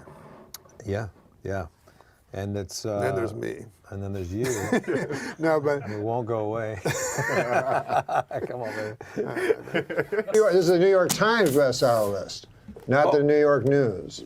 Yes, New York Times bestseller list. And by the way, I didn't know... I call it the New York News rather than New York Daily News. Well, that's great. Anyway... That's Don Rickles channeling me. God bless Don Rickles. I love him so much. I know it's in my fiber uncontrollably. Well, that's good. Look at you. How's this? How's it doing? Hello, ice cream. Having a good time? Running around? What are you laughing at? Because I called your friend a fat pig, huh? You think that's funny? Oh, no, I was just laughing earlier when you were talking to his belly. You get a horse and live in the mountains someplace and don't bother anybody. Got a personality like a dead moth. What's the matter with you? Have you always been like this? How you got this movie, I'll never know. You're a hot fucking piece of ass. Look at that. I do all my shopping at the mall. Have you ever been to Forever 41? Forever 41? Norm, you're dressing like you're going to help somebody move. You're wearing sweatpants to the biggest show in YouTube history. This is the biggest show on the internet. You dress like you're going to paint the set. He can't help himself. Norm, thanks for dressing up. Hey, Sarah, listen, man. Congratulations. That's the 100th time that joke's been done tonight. You're putting your life on it. You dress like horseshit tonight. No, that was Adam Eagle's fault. That was Adam Eagle's fault. I told you to bring a wardrobe. Some kind of a host coat. But that was Adam Eagle's Eagle's fault. You fault. got a thing with a hood. But that was Adam Eagle's fault. But then you're reading these. This is you. It's true I have a small world. But I now live in a community. And I have my mother who lives in the next building. Mm-hmm. Are you in a condo? Yes, I have a condo, and then my mother has a condo. What time do you go to bed at? No, what time do you wake up in the morning? It depends on when I go to bed, but I go to bed pretty late. I'm guessing. Yeah, because you know what So you're done cuddling with your mom, and it's lights out about what time? My mom goes to bed early. So it's back to the unit. But Mom, remember, I got to stay up and gamble. remember, I live in a different place than my mother. That's not what I hear. Sleep in a different bed. That's not the way I heard it. But I may be wrong. Is there gambling? Is there daily gambling going on? You have me like Norman Bates.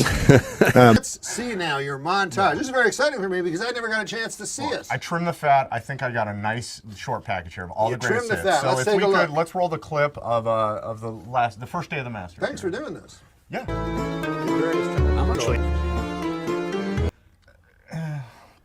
Listen, it's not your fault. Whatever. It's funny, I guess. I love it. That fucking thing went viral. There's a good chance it might. You see your face? Oh yeah, it's me with a huge fat fucking face. Yeah, I didn't want to be the one to say it. Yeah, I've been having a lot of trouble. My doctor, he said he's not a very nice guy. He said, open your mouth and say oink. Yeah, you need to get better insurance, Norm. Insurance? He was calling me a fat pig. Well, I mean, nobody's going to disagree with him. Oh, Chasm. I'm sorry, Norm. I've got an acid tongue. You do. You're an acid-tongued Arab. So he said, yeah, he said, it's going to be a pretty wild party. You know, I'm not used to wild parties. I said, what is a wild party there? You know, I don't get out much. He says, oh, you know, he's like a little drinking, a little fighting, a little fornicating, you know? I said, wow, man, that sounds pretty good. I said, what time should I show up? He goes, anytime, it's just the two of us. Now... You came over, didn't you? A little fighting, a little fornicating. What's he, an old pirate all of a sudden? Ah. You notice how I didn't say it's 11? Hey! I was working at Art's the deli coffee shop. Deli and coffee shop, bussing tables. So Andy comes up to me and he goes, hey man, I got a way to make some money.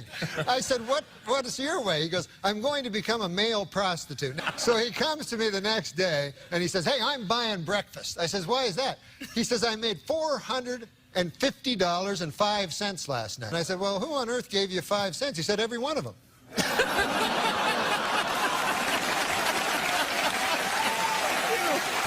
He says he's mature, and I think it's because he's telling my grandfather's jokes. Stop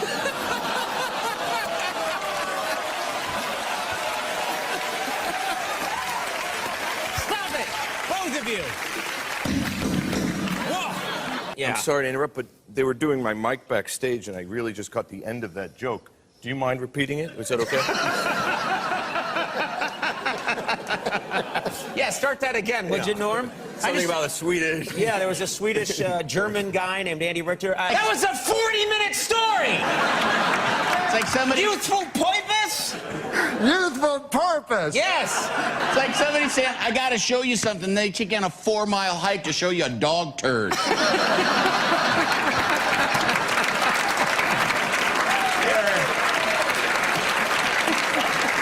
at it. Okay. Well, there's your reel for CBS. I have not seen you in so long. I know, it's been a while. I love you. Makes me very sad now that you're I've gained a 45 man, pounds. I don't care. A man as brilliant as you are is doing a podcast for 18 people. And Kim Kardashian's mother has a talk show. That your asswipe producer just held up a sign, let's take a break. Where are we going? We're talking to 6 people. You know, we could get on a bus right now, the 3 of us, and yell out the window and reach more people. Oh, this is. But this look is at your the camera. Oh, this is Norm MacDonald's. Norm's first talk show. It's like a talk show. It's like a talk show that you would deliver to millions of people, so the next day they would respond, except we're reaching about 50. Most of them are prisoners. Some of them are dangerous. I think we have some questions. From who? Well, from people, from the 7 people watching the podcast. Why do you say there's only 7? Well, he said 7. I just thought he did. I didn't say 7. I said 50. All right. Well, 50. 7 would be bullshit.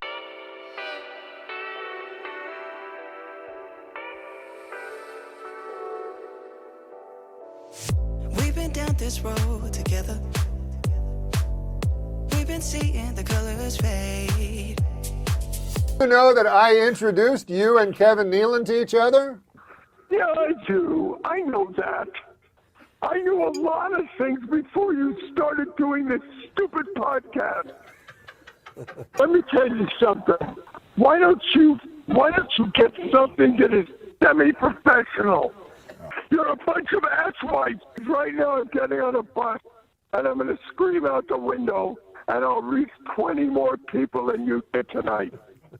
I'm telling you, don't ever call me again. Don't ever try to get a hold of me. I will never do this show again as long as I live. You know, I took one puff. I have an oral fixation, my doctor tells me, which is not good. How did he know that? I was sucking his.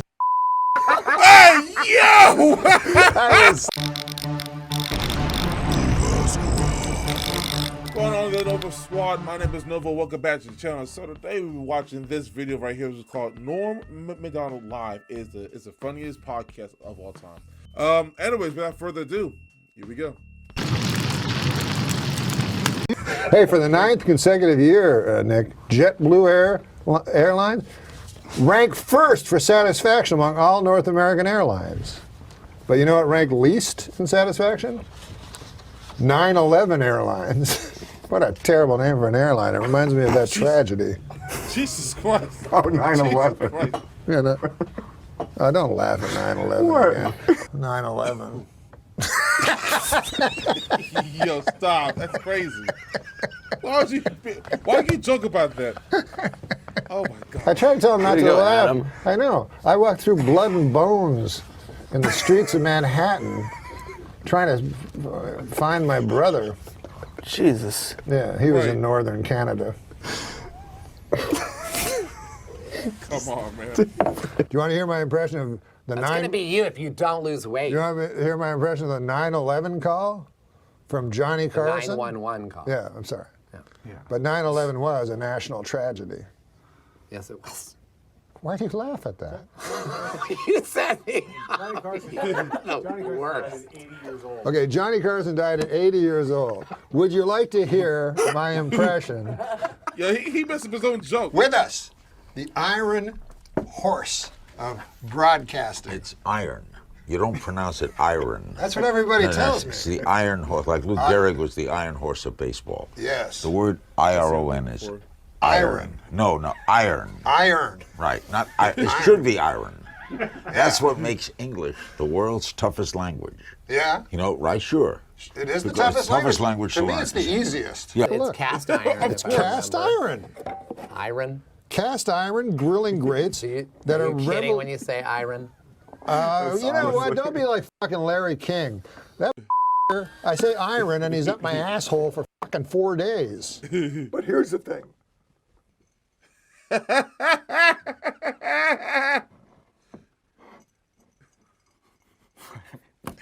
10 long. I know to smoke. I'll smoke it for you. If you No. Right. No, I'm trying to. I just figured it would be rude not to offer you a light. It's nice, but I'm trying not to. And I feel if I Sitting there with a cigarette. I feel if I took one puff. I have an oral fixation, my doctor tells me, which is not good. How did he know that? I was sucking his. Hey, yo! I was sucking his. Have you ever been with a porno girl? Yes. A professional pornography person? Several times, yes. Oh, several times. And how does that, see, that would intimidate me because I would think, you know how when you're in bed sometimes and you're like, you're doing something that you think you invented? Have you ever done that? And then I did invent them. I'm still thinking that. I believe it. Because oftentimes it might have just been the pornographer's girl's husband that actually invented it. Well, I'm an old chunk of coal. I'm near 50. Uh-huh. I'm on the same Viagra dosage that they give to the donkey at the second show in Tijuana. What? My doctor told me. That's not scary being a stand-up for you. No. You know what I think? Like people's fear, like they always go like, number one fear, public speaking. Right. To me, it would be bowel cancer or something. Like I sometimes. That's good. It's in a movie, wasn't it? Where like the. Was it about his own cancer? Oh, it was in a Pink Panther movie, I think, where the parrot told him recognize where him. like the bad guy was or something because he was in there listening. One of the Peter Sellers one? Yeah, Oh, I shit. think that was in one of those. No, the Steve Martin one. You know, it was the I was referring to the cartoon or the movie. That was good. Business news: Facebook founder Mark Zuckerberg is facing a $1 billion tax bill this year. He's almost He getting pays $1 sued billion about something. in taxes? In tax. That's a lot of money. Good problem to have, right, Yeah, Tom? that's not bad. God damn. Absolutely. $1 billion. $1 billion, that's more than my dad made in his lifetime. Yeah. I think that these super billionaire guys keep themselves unknown so we don't find out and go to their house. Oh, yeah. Don't He's you? probably not the real, he's just sort of like the, You know, there's much bigger billionaires. You think than there's these bigger guys? Oh, I think they're living on an island. So, I know you're new to this. I'm going to teach you something. One of the first things in hosting an interview show is to listen. What's that now? The whole motto of my whole broadcasting career. That's why I don't like a lot of guys on the air now, is that I never learned anything when I was talking. Can I interrupt you there? Yeah. You do. We know why people are gay. You don't know. Do you know why you're heterosexual? You don't know why. No, I don't know. Wow. Maybe the abnormal gene would be hetero. That's true. Hey, maybe the normal gene would be those ladies maybe it would be normal to be gay. That cut their cocks into vaginas. No, if you're looking to make it in standard television, you're not going the right route. No. You're not going the right route. Mike was a grand guy.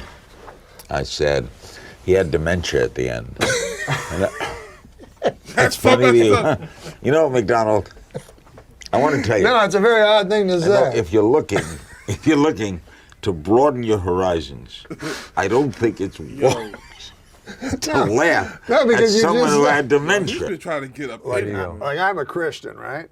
I didn't know that. Are you a Christian? Yes. Do you watch the gladiators and things like that? What the I mean? Christians. No, I just go to military funerals and go No. No, bro.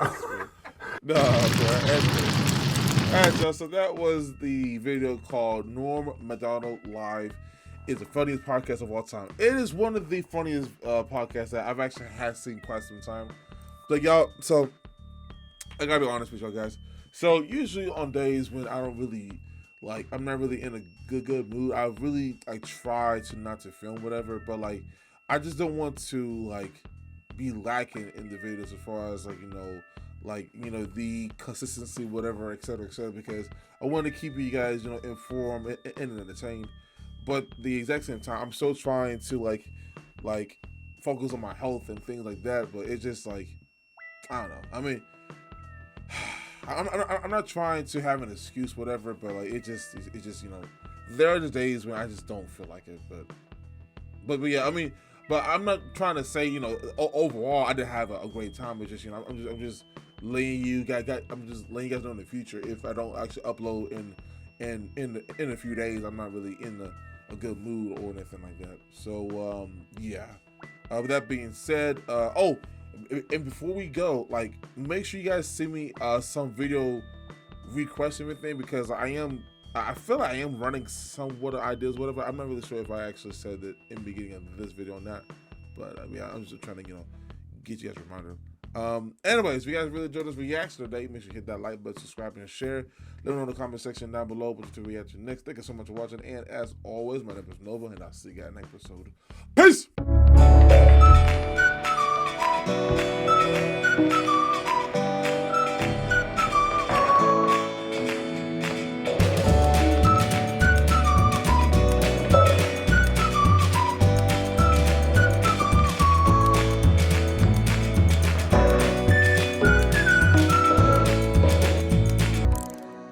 I like some pornography,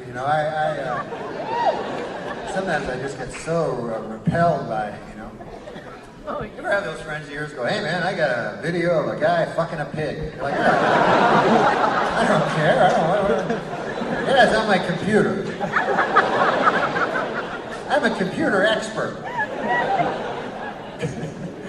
Yeah, I'm right into the computer. I got snakes coming out of ladies' asses, all kinds. I can show it to you. Come on in mine. I'm like, no, that's all right. I don't want to see it. This guy fucking a pig, man. I didn't even think that was real. That's bestiality, right? That's what they call it. Bestiality. That's a real thing, man. I never heard of a dude doing that. Nobody. I know a lot of people, man. None of them, to my knowledge, have ever fucking animal. You know what I mean? I never even heard a guy knew a guy. You know what I mean? But I know that people fuck animals on account of they got that word bestiality. You know what I mean? That's not easy, getting a fucking word. You know what I mean? It's hard getting a word going. They had to have calls at the goddamn dictionary office going, hey man, what the fuck am I supposed to say when I fuck my animal? I got no word for that. You guy's got to put a word there in the dictionary. I got some lobby going there because people are fucking animals. I don't understand. I feel sorry for the animal because that's not consenting. And, you know, also, man, can you imagine if you're a pig, you know, and you're having sex with a beautiful lady, right? And then afterwards, you got to go home and fuck a pig, right? Before you didn't know. You were like, hey, this pig's all right, right? You don't know it's a dirty pig. And then you're having sex with a beautiful lady, and then they're like, yeah, go fuck pigs again. You're like, you dirty bastard. You burned me.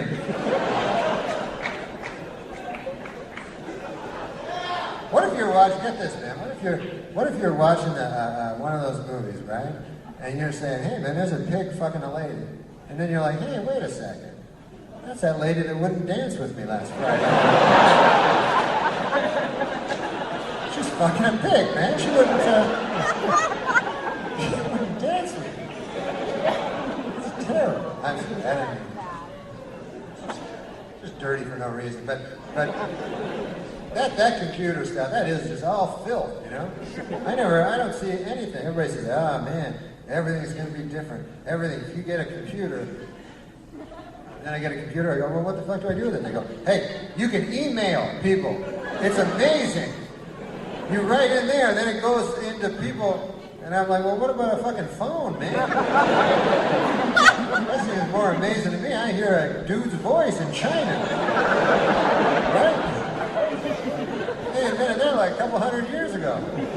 That could have been 2 million.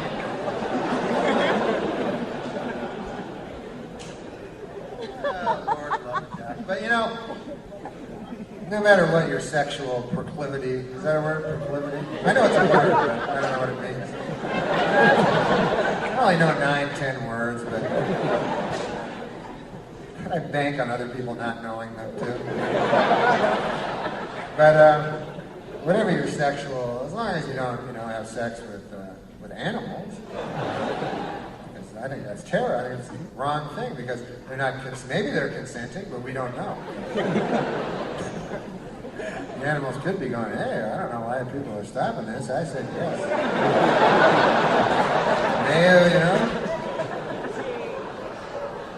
No means no. I said fucking oink.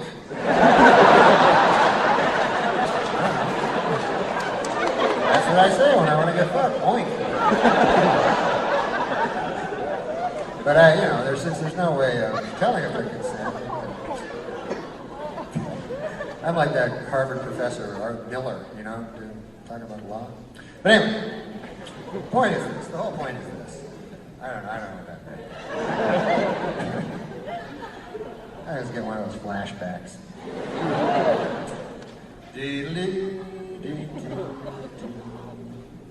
Rocky Mountain drinking water. You ever get those, some of them are like glacier, it's all water, right? They don't actually go to a glacier. They don't go over to the Rocky Mountains to get this water, right? You just get it, you get it over at Ralph's. That's your bullshit. Anyway, I say, everybody's the same, and, well, not everybody, but I guess nobody's really the same. I take it back. I gotta come up with some opinions. That's my problem. I got no opinions. The guy tells me one thing, I'm like, yeah, that's right. The guy can come up and go, hey, abortion, man, that's a woman's right to choose what she does with her body. I'm like, you're fucking right.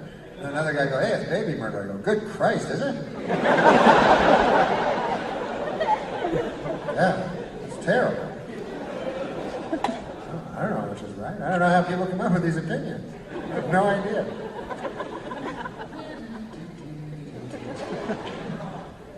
What? You say my name?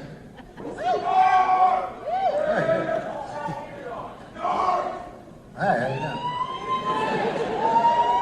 Is that all you've come up with this? Is my name? Is that all you're going away with?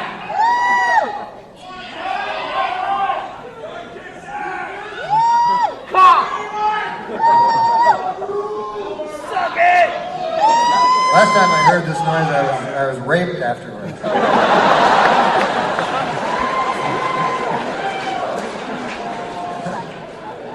Getting raped. I'll tell you something about getting raped, man. It's not all it's cracked up in here.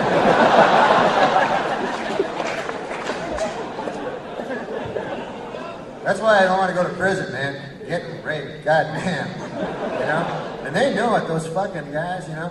They're like, they know that that's the real punishment. But they don't say it, you know? But they know. You know, they're always like, oh, how terrible it is to lose your freedom. What the fuck is that? You just read a book and work out in the gym and shit like that, you know? But the real punishment is, yeah, they get fucked in the ass. But the judge, he doesn't even bring it up, you know what I mean, at the sentencing. He doesn't even mention it to you. There's probably some guys don't even know what's going on, going to happen, you know? They're like, all right, I'll go in there for a couple of years. First night, get fucked in the ass by 10 guys, you know? Next day, they see them there in the cafeteria. They're like, hey! You guys were way out of line last night. Let me tell you something. It's ridiculous. I have a good mind to go to the warden about this. I can't believe it. Unbelievable, you guys. A lot of growing up to do, I'll tell you that right now. Unbelievable. You know what's interesting about rape, guy-on-guy rape? Never happens with gay guys. It's straight guys, right? Straight guys rape each other. Isn't that kind of odd? And gay guys don't. Maybe with gay guys, no one's ever said no. I don't know. I have no idea. God bless gay guys. I know a lot of them. They're all good guys, you know, funny guys.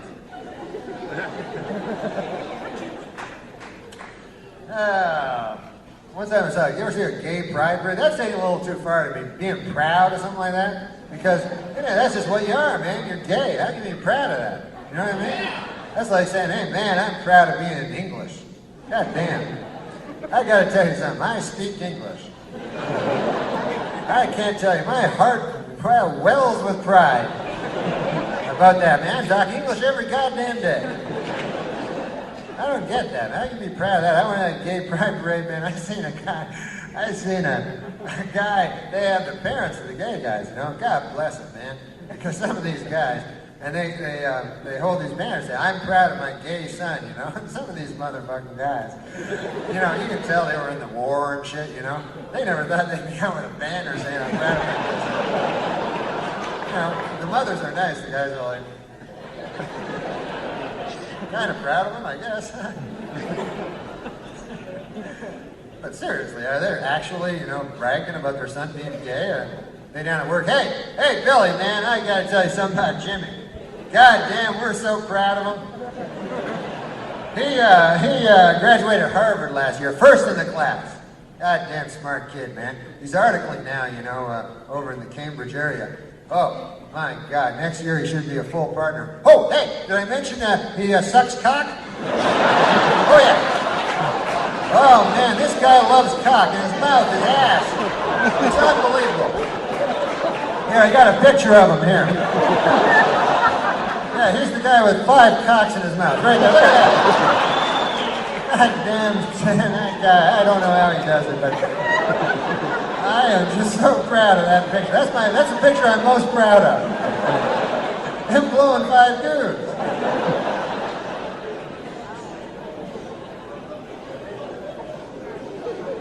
God bless gay guys. You know, they make me laugh because, you know, I don't like homophobia because if you're mean to people, man, that's horrible, you know. So I don't mean anything back. And I know people, you know, hate people for all kinds of reasons, you know. Some people hate people because they're a different color, black or white or something like that. I don't care if a guy's black, what. Hey, let me tell you something. I got a thing I realized. You know when a guy's racist is when he if he says something like this. He goes, I don't care if a guy's black or white or brown, yellow, blue, green, or anything. You're like, what the fuck is green? I don't care if a guy's purple. Any of those goddamn non-human colors, all the same to me. Purple, black, same thing to me. If the guy's a black guy or a purple guy, I treat him the same. Isn't a purple guy? That's a fucking monster from outer space. Who the hell likes those guys? You gotta kill them.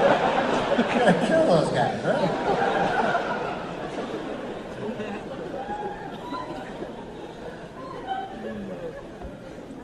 God bless gay guys. I'm fascinated by them. I got my friend, man.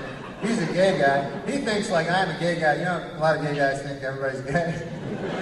Especially when they're fascinated. That's my most fascinating subject is gay guys because it's something like that I find hard to comprehend, you know, fucking another dude. So I'm like fascinated that this, you know, this is like a thing. Like if a guy tells me, hey, I play a lot of bridge, I'm like, whatever. But if a guy goes, hey, I love licking a guy's balls, you know, I'm like, well, that's a real interesting thing there, man. That's something else. I'm interested in that shit, you know, I'm really fascinated with that because it's a fascinating thing, you know. And, you know, I just want to understand. I try to understand, you know, because it's interesting, you know, very, very interesting stuff, you know. And one thing I do realize about gay guys is one of them gets gypped, you know, when there's two gay guys. That's for goddamn sure. One of those guys is having a grand old time, you know. The other guy, man, he got the wrong end of the thing. I don't know how they figure it out, man, but one guy gets to use his cock. It's a huge advantage in a relationship. You get to use your cock. You know? One guy says, hey, I'll tell you what, man, I'll use my cock. How about you use the inside of your ass?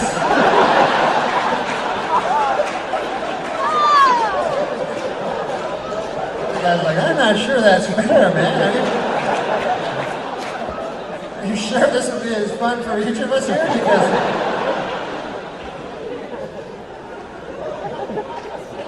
Because I'll tell you, man, a guy's cock, it likes everything, you know? Really, when you come down to it, you could fuck a chocolate cake, you know? It'd be all right. You go, hey, it's my companion. It's a chocolate cake. I fuck it, you know? I fuck it. Yeah, we have a lot of fun doing the chocolate. You know, because the cock is a thing, just gets along with everybody. Easy going. Hey, man, I'm a happy-go-lucky guy. But the inside of your ass, completely different. You know? Very picky, very, kind of a loner, you know? Kind of just, I'm all right over here.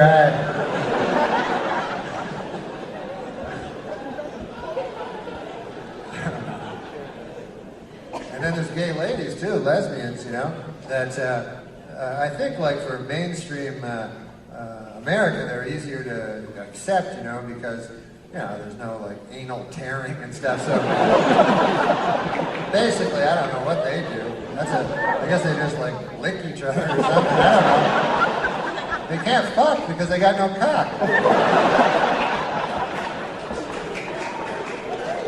So I don't know how they can't have sex, right?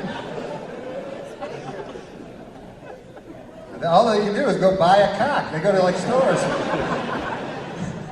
You know what, man, I hate that real cock, but I love that big fake plastic cock. It's too complicated for me to understand. I'm saying like things that are completely ill-informed. But I'm just trying to figure it out.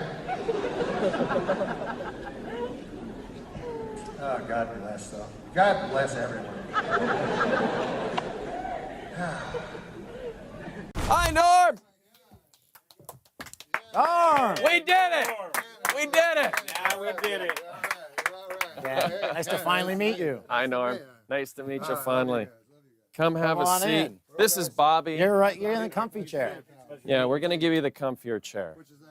That's that one There. with the FS1 pillow. You can take that. No, really? Oh, yeah. I can take the pillow? Take it. If you want it. Yours. You think we're keeping any of this? We're going to burn this down. I always thought I should have stolen stuff from SNL. Yeah. You know, I took no pictures. I wrote this book, and then they're like, hey, you got any pictures? I go, I got nothing.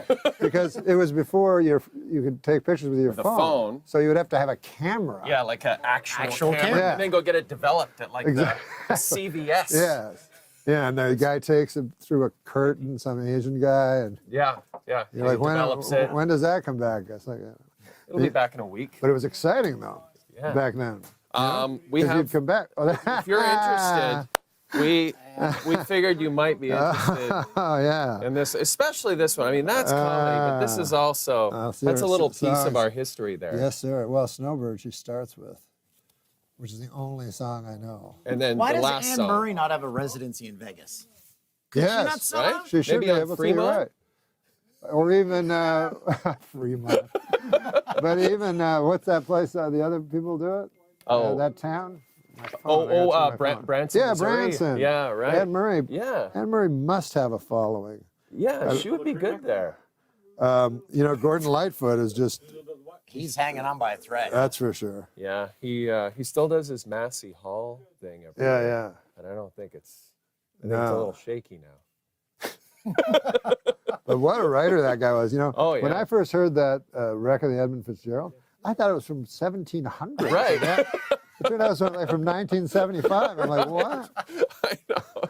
Exactly. But the lines in that song are like, oh my God. incredible. Where It does holds God up. go when the something? Yeah, something. I heard Burton Cummings. Fitzgerald. I heard Burton Cummings do a hilarious thing. It was he did an impression. You know, he's had such a great voice, Burton Cummings. Oh, yeah. But anyways, he just ragged on Gordon Lightfoot. Then he did an impression of Gordon Lightfoot doing Maggie May. Oh, really? And he's like, how does Maggie May go again? What's the line in Maggie? What's one line in Maggie May? Hey there, Maggie. I wish I had something to say to you. Yeah, you say it. It's late Hey September. there, Maggie, I wish I had something to say to you. It's late Hey, September. So it's like super non-sexy and. Don't worry about this. Just keep your. Oh, I get my coffee? Yeah, Maybe I. take this. Oh, home. this is all right. And you Okay. can. All right, buddy. All right. We're fine. So I'm just. Just sitting hold here on with to your it. record. No, you're actually promoting Why don't an I old promote Anne this? Murray record. Sales have been dropping a little. Okay. She's beautiful though. Yeah. Didn't she do a duet with Kenny Rogers? Did she do a duet with Kenny Rogers? That one. I can't remember. She did a duet with someone. She's got a good head of hair, though. Yeah. Does she ever, huh? She's a handsome woman. Handsome woman, good golfer. She's a handsome She's golfer. a good. She's like a scratch golfer, apparently. My friend was at. She's a girl, and she was at some guy's house. So, anyways, the guy is a secret gay guy, and then the woman is a secret woman like her. Like a lesbian. Lesbian. Yeah, Secret woman. She's a lesbian. Yes, yes. I should be wearing this. This is yeah. You don't have to wear that, but it's. No, it's ridiculous. But we It did looks enjoy ridiculous. it on the herd. We did enjoy it. So she. Wait, what was I talking about? Oh, the secret woman lesbian. Oh yeah, so my friend was there, right? And the wife goes up to her, and she says, "Do you watch the LPGA? Do you follow the LPGA?" Which apparently is some code. Oh. Oh, Yeah, okay. Yeah. So my friend, this girl, she goes, "Well, sometimes, you know." And then the girl's like, "Oh, it's really, something that you should really follow." Very entertaining. All right, we're gonna do it. We're gonna get going. Wait! I got. God damn, man. It's like I was saying on Saturday Night Live. You know, they've done it for 30 years, and everything's a panic. Yeah. Yeah, exactly. Like, it's 10 seconds. They're screaming. You're like, fuck. You don't have everything ready yet? Yeah. Here we go. Had 40 years to get this right. They're still trying.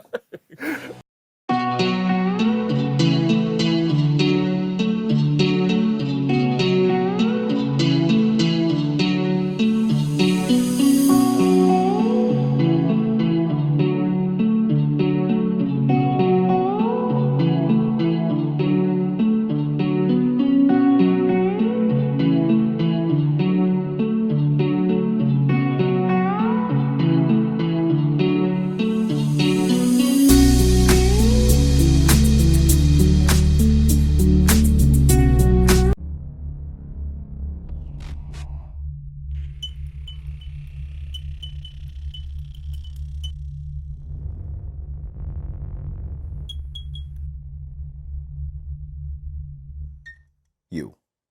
What up? All right. We got another one from Norm MacDonald. Another one from Norm MacDonald on Dennis Miller Live. Another one of his appearances on Dennis Miller Live. Yeah. Norm on late night. Norm on late night. Norm could have been like a host. He could have had his own late night show. You know, I could have saw Norm, you know, having his own, you know, late night show. You know what I'm saying? He'll open up, you know, opening monologue would just be like his weekend update. Just be roasting different people. And then just get into the, you know, interviewing his guest or whatever. I can see that. I could have saw that. Man. But yeah, he's on Dennis Miller Live again. Let's check it out. Here we go. Luckily, we have the good taste to bring tonight's guest back. Every season, he is as uncensored a wit as they come. His new sitcom, The Norm Show, is on ABC Wednesdays at 9:30. The Norm Please Show. welcome George Wendt, ladies and gentlemen. The Norm Show. They thought they were getting Georgie Wendt. Norm got on the J's. He got on the 12s. Norby, how you doing, man? How are you? I'm all right. How's it going? Year in, year out, my favorite guest. All right, you're a good man. Because you have no inner barometer of how far to go. Well, no, because it's HBO. I like to be dirty, you know, and it's fun. You know what you are? You're like a profane child. That's how I think of you, because you always say, I like to be dirty. Then you go up on this Pynchon-esque cock rant for like 3 minutes. Yeah, cocks are ugly, and Joe Campbell's a cock, and you're always shuffling your feet. What are you nervous about? You're a star, for Christ's sake. How's that sitcom world? Is that hell, or do you like that over there? It's not a lot of fun, but you know, it's good to do. No, it's not on Ohlmeyer's. Has Ohlmeyer sent you a congratulatory telegram, or what word am I looking for there? Ohlmeyer, I haven't heard any missive, I think. Who's the Ohlmeyer at your network? This lady, Jamie Tarsis. She think you're funny? Yeah. Ohlmeyer's not even there anymore, isn't it? It was No. one of his last official duties to whack you? Yeah. He took off, and they got this other guy, I think it's maybe Sammy Sosa. Scott Sassa. Scott Sassa.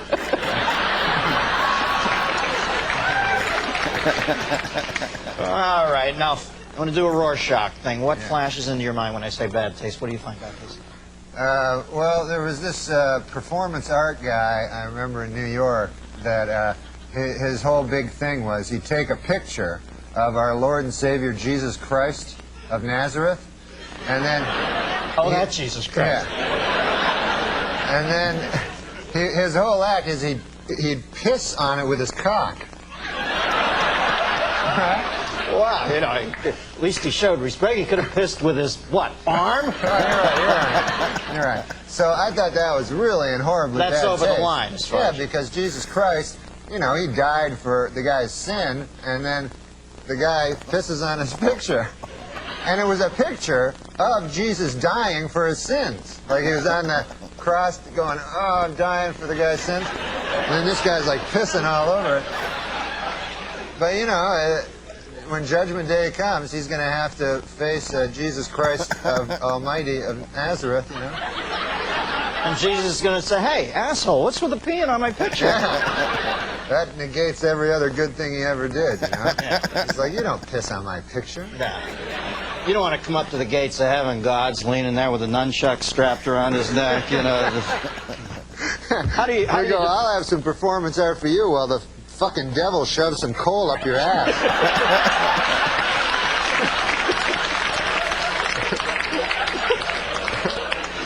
As I said before, the childlike outro. But effective. How do you define bad taste? Is it like beauty? Is it in the eye of the beholder, or what? Yeah, it kind of is. You know, it depends on what people. Some people like get all upset over certain words, like they think that like girls all the time, man. When I'm talking to them, like if I go, "Hey, how about you and I?" Like, "Fuck," you know. and then the girl always goes like, "I don't fuck. I make love. I make love." And I go, "I don't care. Whatever you want to call, as long as my dirty cock's involved, you know. I don't care. I'm not gonna get in a semantic argument. Or, you know, you can call making a grilled cheese sandwich as long as there's a lot of me doing that kind of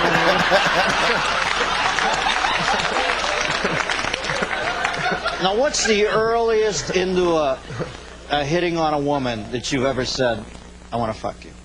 Like how, you give it a couple minutes, right? I try to get into it pretty quick. You know? Throw that trump card down. No, you're in the game. I don't, because I don't like. I don't ever ask them to. Would you like to have dinner? I don't really like having dinner with them, or having a drink with them, or anything like that. You know, so that's your sort of exchange with women is. Yeah, I say, "Hey, how about you and me fuck?" And then they go, "No." And then they go, "How about we have dinner?" And I go, "I don't like dinner. You don't like fucking."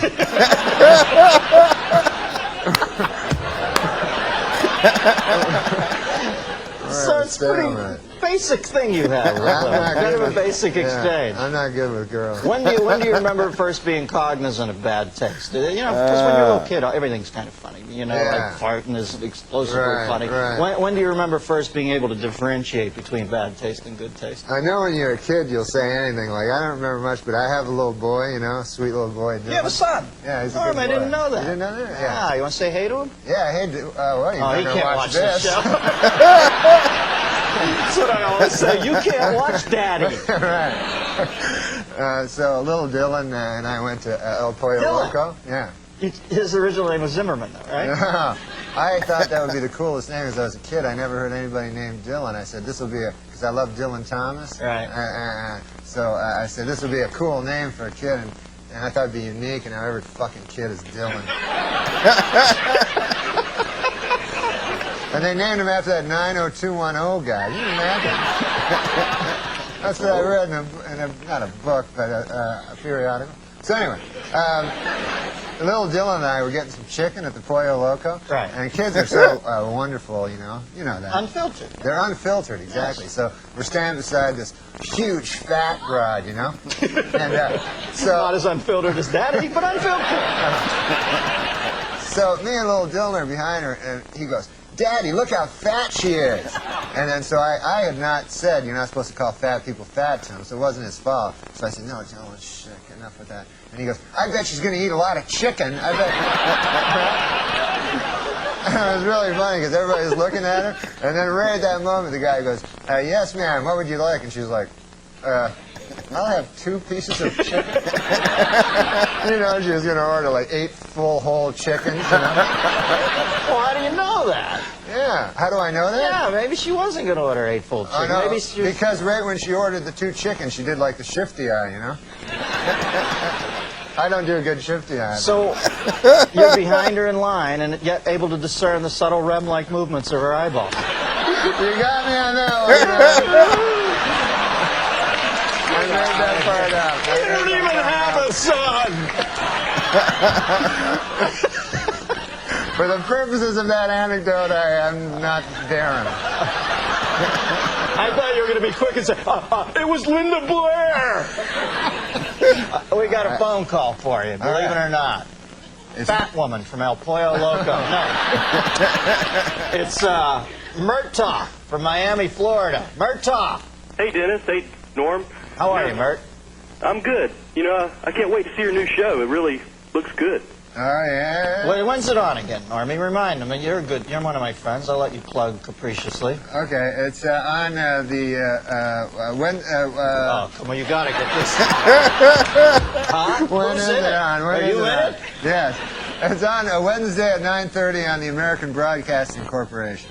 All right. So, what's your question there, Mert? Okay, why is it people like this annoying Joan Rivers, you know, always criticize people's bad taste at the Academy Awards, you know, like Gwyneth Paltrow, who's like the hottest chick on earth. And Well, she has no taste in fashion whatsoever, you know, man? I mean, God.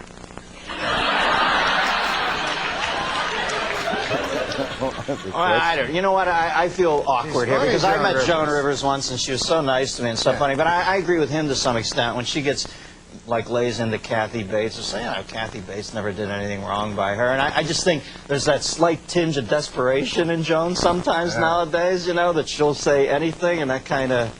Yeah. I don't know. Sometimes that makes me uncomfortable. But, you know, she's a good dame. She does a great show there. I hate slamming other celebrities. Yeah. You know what I mean? Remember when Spade did that, how he lived his life in fear? To Eddie? Well, to Eddie, you know, to Eddie specifically, but Spade used to do that Hollywood moment. Spade, he's a great guy, one of our best friends, but he was always scared shitless because he made his whole thing out there just trashing people, and they would get pissed and call him, and he was always like living in fear. He never goes to Hollywood parties because he's afraid somebody's going to kick his little Sputnik ass down. Right, because everybody he insults is like 2.5 feet taller than him. Now, Norm, have you ever done anything in your long and storied career that you consider specifically to be in bad taste as you look back on it? Maybe at the time you thought it was a good play, but you look back on it and you think that was in bad taste. Well, sometimes, like in stand-up, I'll do jokes that are like one time I was doing this thing in San Francisco, and they were all gay people in the audience. They told me, so I figured I'd in San Francisco. Yeah. No. So I figured I'd do stuff about gay people so that they could relate to it. Yeah, it's warm up. They love that. And so I was talking about, because I went to this gay pride parade, and I saw in it there were these old men and old ladies like with these signs that said, "We are proud of our gay son," you know? And so I was saying, that's an odd thing to be proud of, you know, because it's not an achievement, you know? It's not like something you work all your life to be gay or anything like that.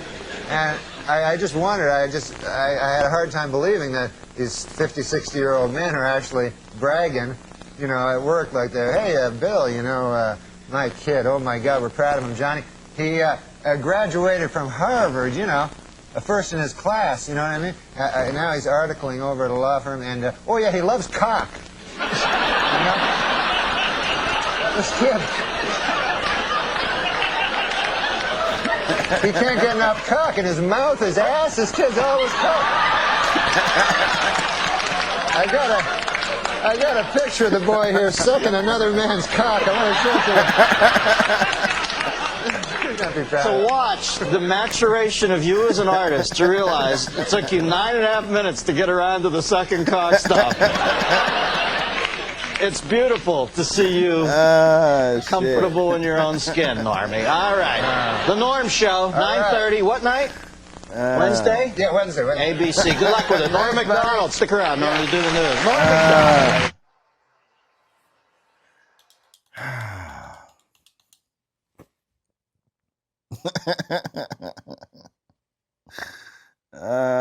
Norm MacDonald. The Norm Show. The Norm Show. I have not seen The Norm Show. I don't think I've seen an episode of The Norm Show. I don't believe. I think maybe like clips here and there. Like is there like a streaming service that has the full Norm Show? Norm said it came on American Broadcasting Company, ABC. Where can you stream ABC? Isn't that like Disney? Disney has Norm. Or maybe there's like it's on the YouTube or something. I don't know. But yeah, Norm, I mean, it seemed like Norm was like uncomfortable promoting, you know, himself. You know what I'm saying? It seemed like he did. If at first it seemed like he didn't know the company, he didn't know the network, he didn't know what day it came on at the time.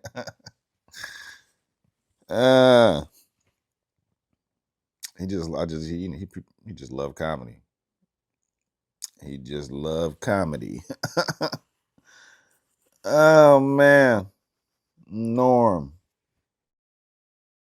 Today on Larry King Now, it's Norm MacDonald, the former Weekend Update anchor on the recent Late Night Shuffle. I love Leno, and I don't like that everybody's against him. Opens up about his time on SNL. As soon as I got fired, Norm's great.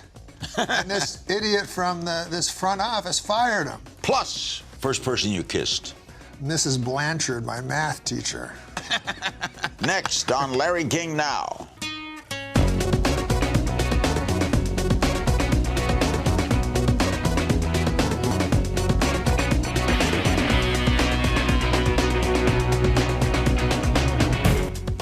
Welcome to Larry King Now, one of my favorite people, Norm MacDonald, the former anchor of Saturday Night Live's Weekend Update. He's known for his impersonations of Bob Dole, Burt Reynolds, and me. And now he's entering the online world by launching his own live video podcast, aptly titled Norm MacDonald Live, which airs Mondays on YouTube, is also available for download on iTunes. I guessed it with him last week. It's a lot of fun. Are you enjoying that? Yeah, it's a lot of fun because I told them, they always want me to do a podcast. And then I always wanted to, I didn't want to do it unless I could only interview people I like. So anyways, I'm doing it for no money. Yeah, and it's online, it's on YouTube. Why would you do something sans pay? Because interviewing people, I've often been offered jobs hosting shows. And I never took them because I don't have the insatiable curiosity that you do. So I said, I'll only do it if I can interview only people that I'm really interested in. So I'm very interested. I got Billy Bob Thornton, who fascinates me. Just saw him last week. Great guy. He's a great guy and so interesting. And I got you. You were on the top of the list. I was good. You were fantastic. And I did an impression of you. We'll do it here. And I do impressions of guys. Like they say impressionism is the highest form of flattery. Sometimes it's not. Because guys will do me because I have a bit of an odd voice. A guy will come up in the street to me and he'll go, hey, I do an impression of you. And I go, oh, what is it? And then the guy goes, hey, how you doing? You sound like a retard. But for me, since I'm not an impressionist by vocation, I can only do impressions of guys I've seen thousands of times. Can I tell you one more thing about my impression of you that I just recalled? What? I had a chance to meet Johnny Carson because of that impression. How so? Because Johnny Carson phoned me and he said he loves Larry King and every day he reads the News and Views, which was the impression I did was your News and Views in USA Today. Right. Which was the bullet points, which I liked because Nobody asked me, but it was an older kind of thing from even earlier. Throwback. The throwback and I really like old time things. And so I had a chance to meet Johnny Carson, which I didn't take.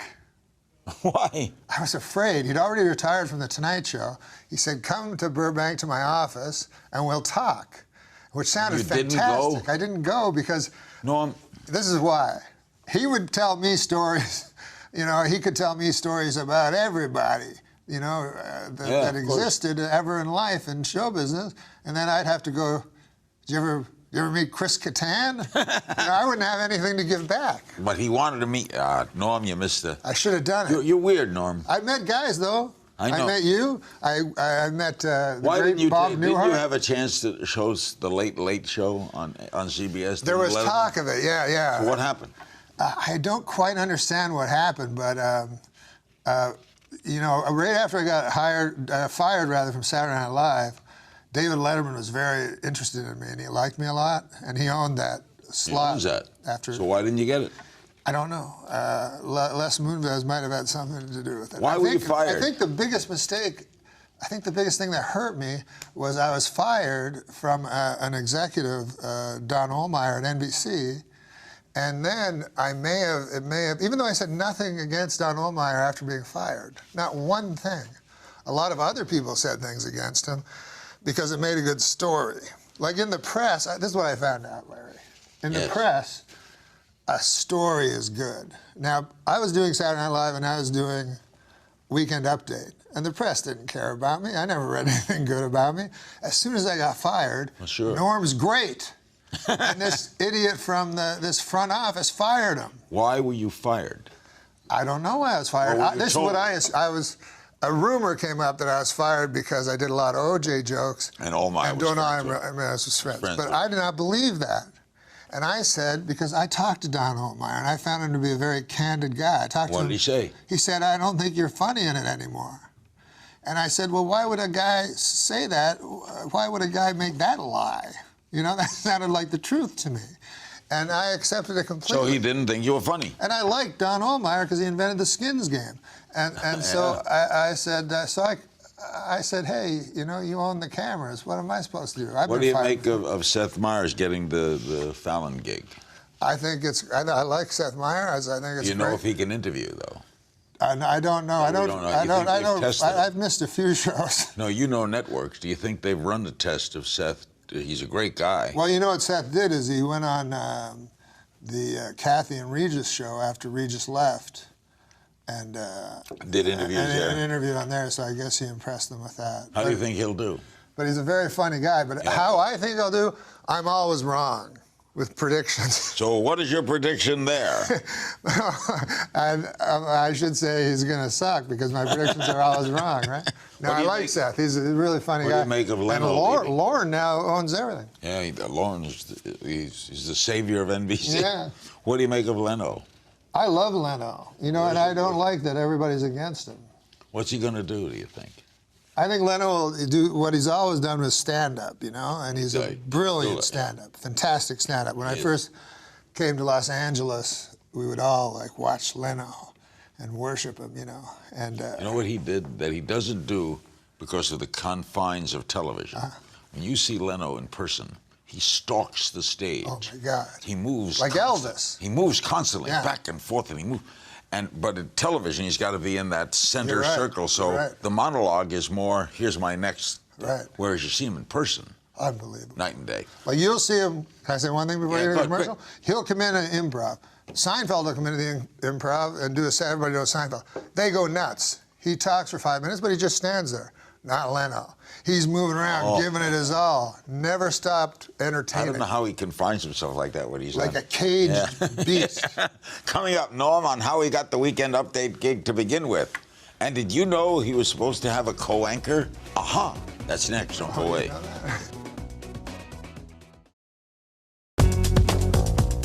We're back with the brilliant Norm Macdonald. No other way to describe him. He is a genius of comedy. How did you get to be the anchor of the Weekend Update? Well, Saturday Night Live has a thing. You go to Lauren and he says you got to do 3 things. You got to write 2 sketches, you got to do 2 impressions, and you got to do 2 characters. And I said, I can't do any of that. So it was kind of a rough beginning. So he said, okay, well, bye. And I said, but, you know, why don't I just write on the show? I can write, you know, because I do stand-up, which I consider the hardest writing. And I knew a lot of guys on the show. So I did that, and then the next year they said you want to do Update because a comic can do it right into the camera, you know, rather than act. Did you enjoy Update? Loved it. Yeah, okay. Were you supposed to have a co-anchor? There was a moment when, Who was it going to be? I can't remember the girl, but they said do it with a girl. You know, Lauren was like, do it with a girl. I can't do impressions of him, but he goes, do it with a girl. I think Lauren liked me because I didn't understand what he was saying half the time. But he said, do it with the girl, and then she will bring you sexiness, and you will bring her comedy, like Rogers and Astaire. And I said, you mean the dancers from the... You ever do it once with a girl, or they never did it? No, I got saved actually from it because I said, I don't want to do it like a guy and a girl. They don't do that anymore. It looked like we were doing a takeoff of local news. Yeah. You know? It wouldn't look right. And he had me, he said, you watch Saturday Night Live now? Yeah, I love Saturday Night Live. Ever since I was a kid, I watched that show. What do you make of it now? I think the cast's amazing. You know, it's more like actors. Like when I was on, it wasn't real actors. When I was on, it was comics. Comics. Guys like Sandler and Farley. And big forces of nature, you know, that could really look at the camera and break through. Actors and these are more like they act together. They're generous actors towards each other. So it makes for bigger sketches, but it doesn't make for the breakout stars. You wrote for Roseanne, huh? Yeah, Roseanne was my first job, yeah. She was fantastic. That was a great sitcom. Unbelievable. And she was the most... She knew what she wanted in that show. It was very funny because every week She hired me because I was a stand-up. Everybody else was Harvard writers, and she didn't care for Harvard people. And she saw me at this, you come write. So every week the writers would go write a sketch, very traditional sitcom sketch, and she didn't want to do that. So she'd go, get rid of all these Yeah, go ahead. Get rid of all these jokes. Why are all these people telling jokes? That's not how people act. And so they were very frustrated. Roseanne, you know, we have to fix everything for stupid Roseanne. They hated her. Then they'd hand in the thing, and the show would be great. The next week, it would repeat, the same exact dynamic would start again. They'd never go, Roseanne's right. We got to change everything. Now, you did a sitcom, right? Yeah. Norm, would you do another one? Yeah, maybe. What do you want to do, Norm? I just do stand-up. Everything that I did kind of, this is what, you know, when you do stand-up, it's a specific I love thing. stand-up. You do it now. Yeah. But I tell stories. But it's not good, it doesn't make you a good actor. It's the opposite.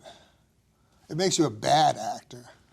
Because like, if you want to be a good actor, you go to the grounds, you do improv, where the audience is on your side. And then when you get to sitcoms, I remember when I first started sitcoms, I'd read it, I go, these jokes are all going to bomb. Because they would, if you do stand-up, you lose them for 5 minutes, you're dead. Correct. You know, and then you go to stand-up and they laugh like maniacs every time you stop talking. Like, did you ever see a joke bomb on a stand-up? I mean, on a sitcom? On a sitcom, no, they don't. Every joke works. As a matter of fact, that's why I liked Saturday Night Live, because you could bomb on that show. And the only other show I remember about that was the first Letterman show. A stand-up could go out there. The daytime show. The daytime show, but then the 12:30 show when it started. You could bomb, and I like that kind of, because I don't think the audience should be a participant in this. So I'm going to ask you something, Norm. How do you earn a living? Well, this is the thing with stand-up. If you're funny at stand-up, Well, are you doing stand-up all the time? Oh, right now? Yeah. I make zero. What do you mean? I don't make any money right now. That's what I meant. Yeah. You don't do stand-up now? No, not because I did stand-up for. I decided. So you don't get booked in theaters. You don't go around and. I stopped at Christmas. Of this previous Christmas. Why?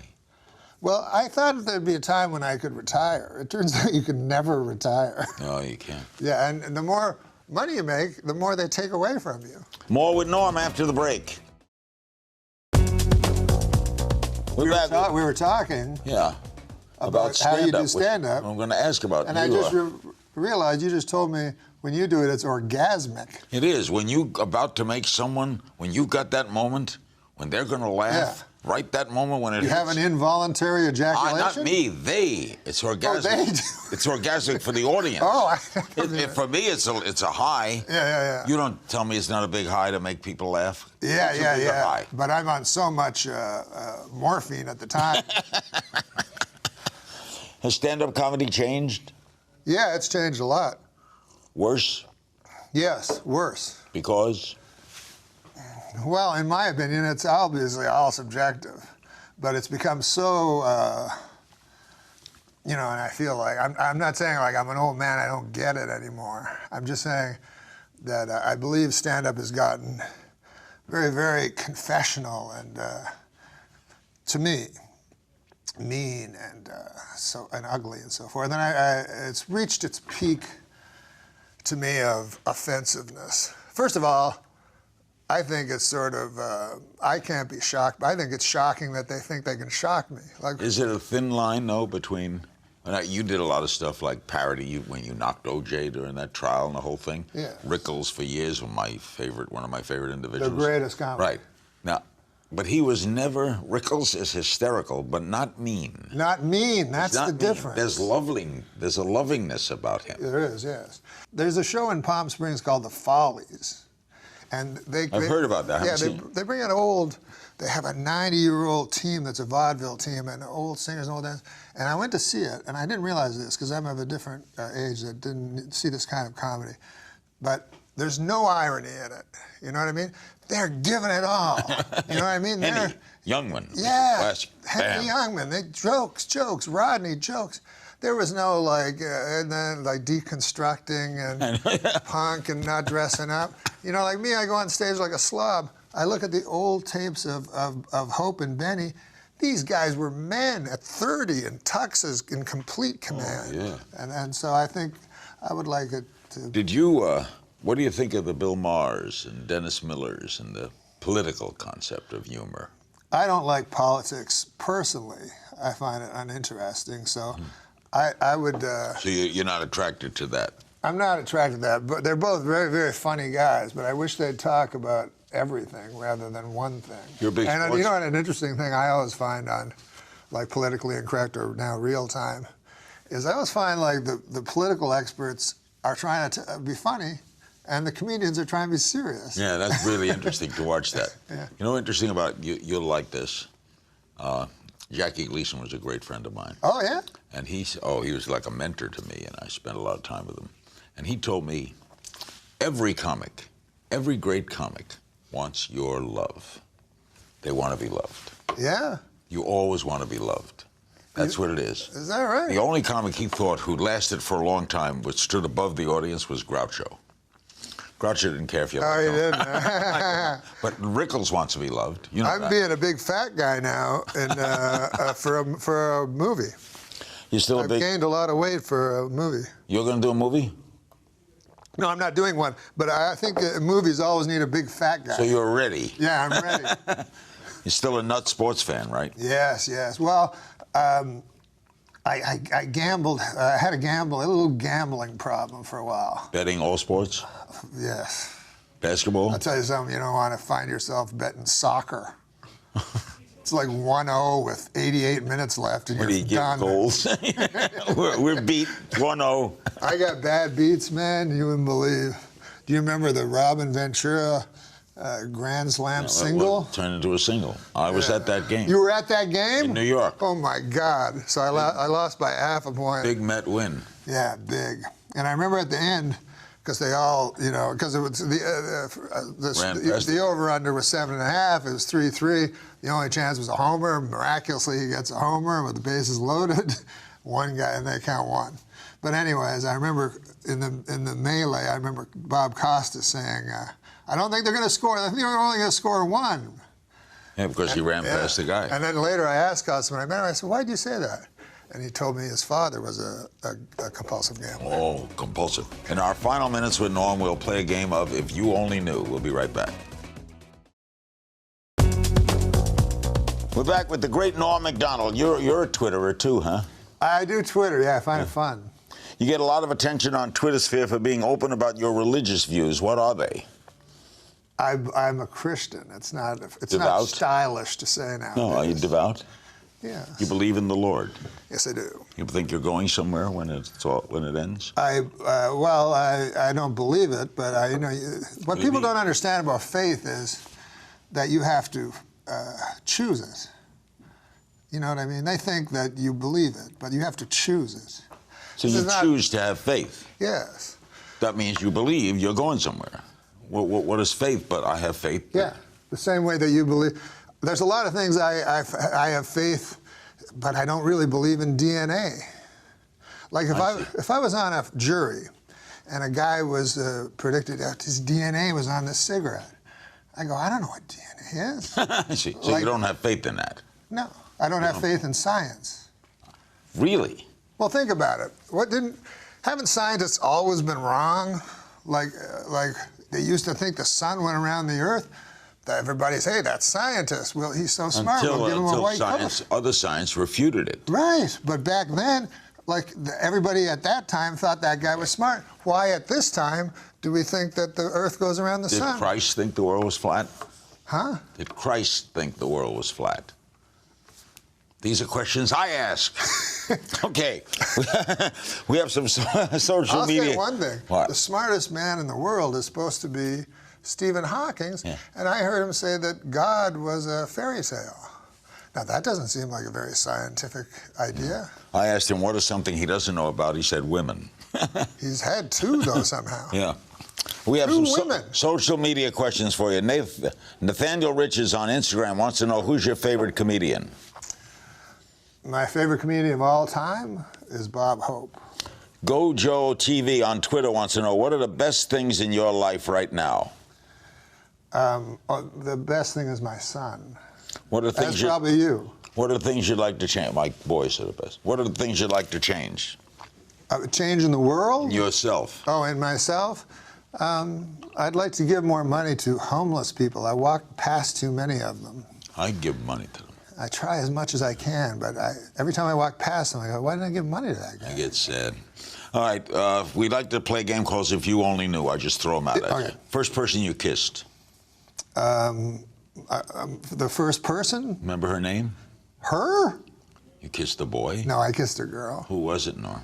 It was a little girl named, am I allowed to say this? Yeah. Mrs. Blanchard, my math teacher. You kissed your math teacher in Canada? Yeah. How old were you? I was like 7. On the lips? Yeah, on the lips. This is what happened. Nobody wanted to be my Valentine. Oh, Norm. We had an odd number of people in our class. So you went up to her? So I got molested. Any weird habits? Did you have any weird habits we don't know about? I do have I don't know if you call it OCD or AC, whatever it is, ACL. It's not ACL. That's a bad habit. What do you have? I flip coins constantly, and I keep track. This sounds so whether it's heads or tails? Yeah. You know, Jimmy Ever the since Greek, I was a child. Jimmy the Greek told me once, you could flip a coin 100 times, it comes up heads. On the 101st flip, the odds are still even. The coin has no memory. The coin has no memory. What's You knew Jimmy the Greek, huh? Oh, very well. Bad ending. What scared you? I know. What scared you the most? Dracula's. You don't like Dracula? God. In a way, now that I think about it right now, I've lost my fear of him because what's the worst that can happen? You live forever. Yeah, why is that bad? I never understood why Dracula. She slept all night. He had to go to bed when the sun came out. Yeah, that sounds like a pretty good deal. Who's your role model? My role model is my beautiful mother. If you weren't a comedian, if you weren't a comedian, what would you be? What would I be if I weren't a comedian? I guess I'd be a heart surgeon. That's good. Yeah. I think I'd be a lawyer, defense. You know, when I was a kid, I wanted to be a lawyer. I always wanted to be a lawyer. But I think looking back, it was just the performing aspect. I never wanted to read big, long You want to books. stand up in front of the jury. Yeah, Thanks, Norm. Thank you. That was awesome. Thanks to my guest, Norm Macdonald. Catch his show, Norm Macdonald Live, Monday, 6 p.m. Pacific on YouTube and available for download on iTunes. And remember, you can find me on Twitter at King's Things, and I'll see you next time.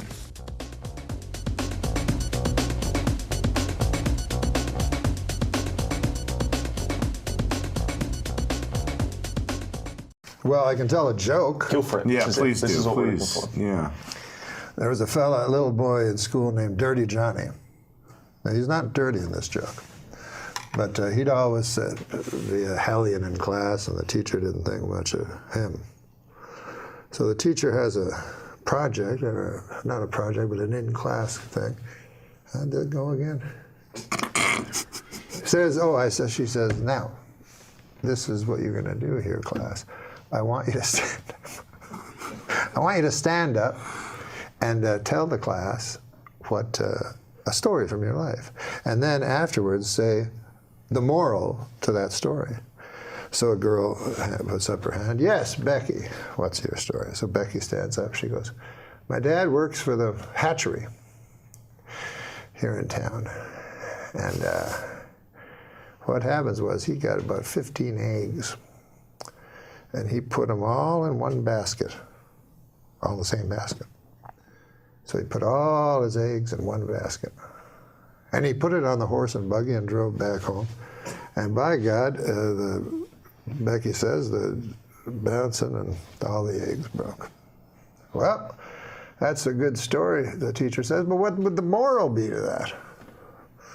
Becky says, well, the moral is, don't put all your eggs into one basket. But goddamn, says the teacher, that's a good one. Anybody else? Marjorie puts up her hand. Marjorie, what's your story? She says, well, my dad works for the hatchery, as all of us. Thank God for the hatchery. She says, or we'd all be lost. But anyways, my dad knows that eggs become chickens. And so he was counting his chickens, and he added in the eggs, you see. And then he put them on a horse and buggy to go to town, and they all broke. Well, what's the lesson to that? The teacher says. She can't understand. And she says, well, don't count your chickens before they hatch out of an egg. Mm-hmm. So the teacher says, that's a great one, too. Anybody else? Well, wouldn't you know, Dirty Johnny has his hand up. So the teacher's like, holy God, I don't want it. But on the other hand, I made an oath to every child, should I suppose I gotta. All right, Dirty Johnny, what do you have to say? Johnny stands up. Stories about my Uncle Terry. He never worked at the hatchery. On account he was in Vietnam. And he got disability. He don't even like people work at the hatchery. But the story happened far from these shores, in a little town called Da Nang. Terry was not well liked. His whole troop left him, abandoned. And he woke up in the weeds, and all they left him with was 3 bottles of Jack Daniels, some weapons. Terry stood up and downed 1 bottle right away. Said, if I'm going out, I'm going out. He took his Balishnikov and a couple of Glocks and his 2 bottles, and away he went. He found a town. And he didn't know if it was Charlie or if it was one he was sent to protect. But all he knew was he had hate in his gut. So he started firing. And he fired the Kalashnikov with an arcing kind of, like a farmer would with hay, with a scythe. And sure enough, the men fell like hay before him. And then the women, and by God, I'm ashamed to say it, but then the children. And finally, all was left was Uncle Terry standing in the mud and the blood and the glory. And he touched his pants, and it was wet, and he said he was ashamed. He felt shame, Uncle Terry, for he'd pissed himself. Well, he touched it again. It was not urine at all, but ejaculate. And Uncle Terry felt pride where shame once was. And the teacher's like, good Christ, what kind of a story is that? What the hell is the moral to that? Well, he says, when Uncle Terry's been drinking, you don't fuck with him. Our next guest has performed at clubs all over Canada and the United States, including the Improv in Los Angeles, and also Catch a Rising Star and Stand Up New York here in Manhattan. And now, making his network television debut, ladies and gentlemen, please welcome Norm MacDonald. Norm, are you...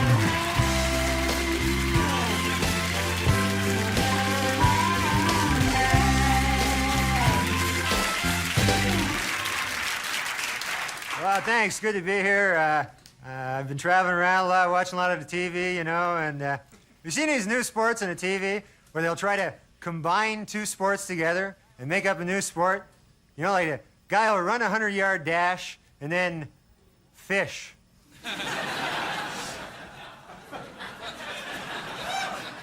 But I love the TV. You know, I saw a cat food commercial, and I said at the end of it, said, all natural food for your cat. All natural food. But cat food's made out of horse meat. Yeah, that's the way it works in nature. The cat right above the horse in the food chain. Matter of fact, every time my kitty gets a little cooped up in the apartment, I like to take him down to a racetrack, let him stalk some prey down there. It's so cute when he comes trotting back with a stallion hanging out of his mouth there, you know. But I love the TV, you know, anything at all. The only thing I don't like, you ever see when there's a celebrity that you really respect and admire, and then he shows up on some cheap TV show, you know? Last week I was watching the Hollywood Squares, and a secret square, J.D. Salinger. But I like game shows. That's my favorite thing, you know, big prizes and everything. You ever see The Dating Game? You ever see that show? That's a weird show there. The prize on that show, another contestant. Talk about cheap. And they always do the same thing on that show. They get a beautiful girl, match her up with 3 giant dorks. Last week they had a guy on, was a crazy guy, loony bin, psycho, wingnut. You can tell by the way they introduce him. They go, Bachelor number 2 is a shadowy lurking character whose hobbies include skulking. Please welcome from no fixed address. He's just a guy. Menacing figure shambles into the studio there, and then they make the girl ask those questions, laced with sexual innuendo. Girl go, Bachelor number 2, if I were a popsicle, what would you do to me then if I were a popsicle? That's what it says in the card here. And the guy goes, well, if you're a popsicle, huh? Well, first of all, I guess I'd take your wrapper off. If you know what I mean. And then I'd grab a hold of your sticks. If you know what I mean. And then I'd press you against the counter till you're broken too.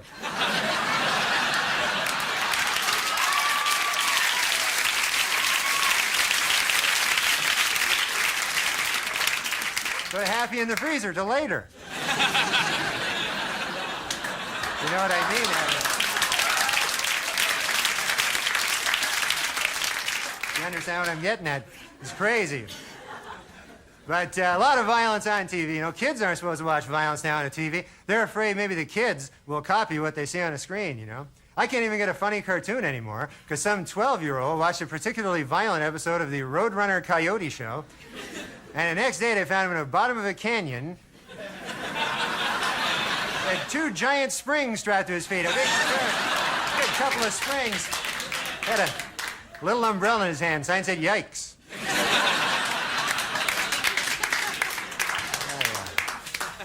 But there's violence everywhere. I was reading in a paper, this guy, if you can believe this, a guy killed his family because the devil told him to.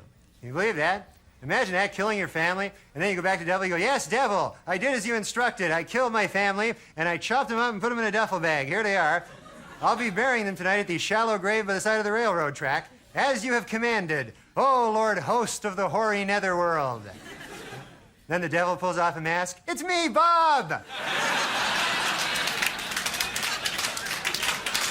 You go, oh, Bob! Yes, you got me, Bob. You got me there. I got my family in a duffel bag over here. That's one for you there, Bob. This dirty dog. Yeah.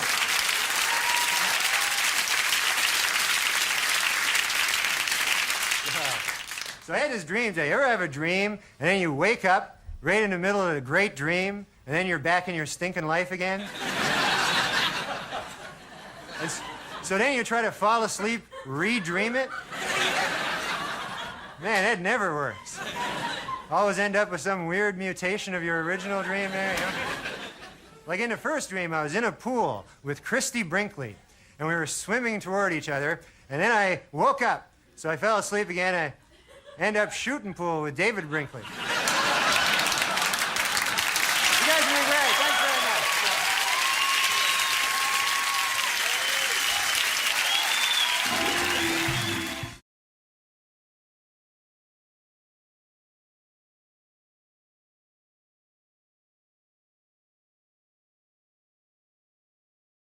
Welcome to Two Guys in a Podcast. I'm Tom. And I'm Mike. Back at you with another reaction video. Booyah! So, we're going to give this Norm MacDonald guy another try.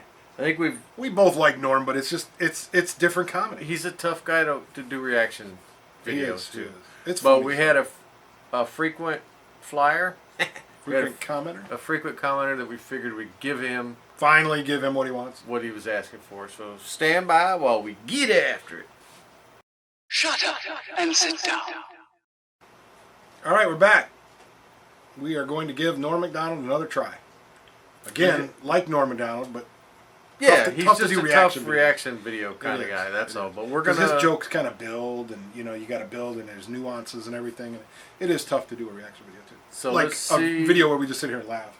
What he has to say. We're going to do that. This is for you, John Curtis, who's requested this. I don't know. We lost count at triple digits.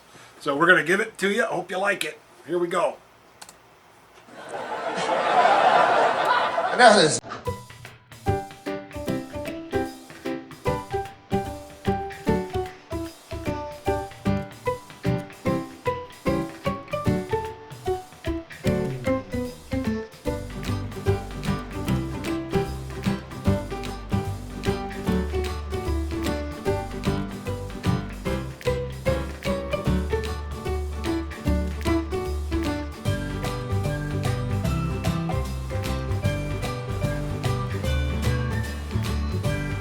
Fair point.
Whatever.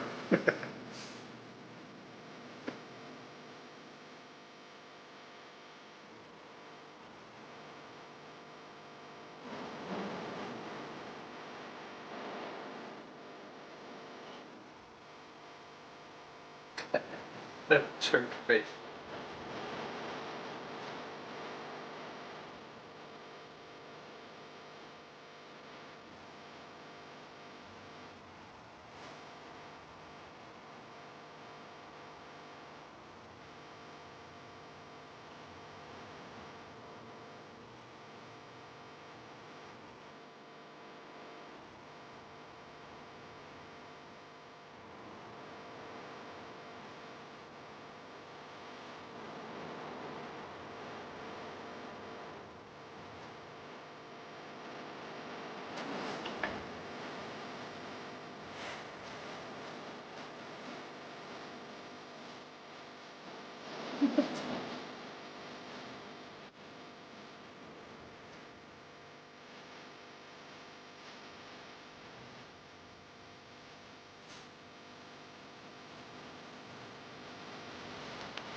I did tell you that one.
That was good. That was good. That was good. That was a very good one. Like Norm MacDonald, alcoholism. He was on the spot there. Yeah, he was moving. Yeah, that was. I enjoyed that. Yeah, that was good. Yeah. Good job, John Curtis. That was a good one. Thanks for the link. Yeah, that was really good. Keep the links coming, people. Helps us figure out exactly what you want to see. Just makes it easy for us. Yeah, and funny stuff like that. We like laughing. Hell yeah. So. All right, more content coming at you. We appreciate the support. Channel is still growing, and it's crazy, and we love it. So we'll be back at you soon. Thanks, Mike. Thanks, Tom. Deuces.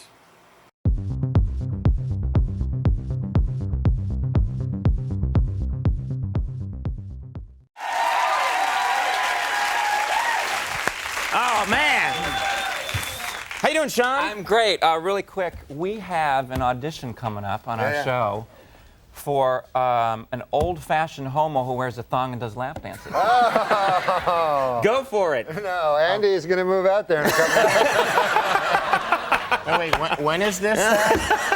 Our producers will be He'll checking call our you. availability. Yeah. You guys are doing well. The show's very successful. And you know what? Just as you were coming out of the curtain, Norm leans over to me and goes, "This guy got a Porsche." Yes. And I remember reading about it. Your show's a big hit for the network, Well, and they gave all you guys Porsches. Yes, and you, what did you get?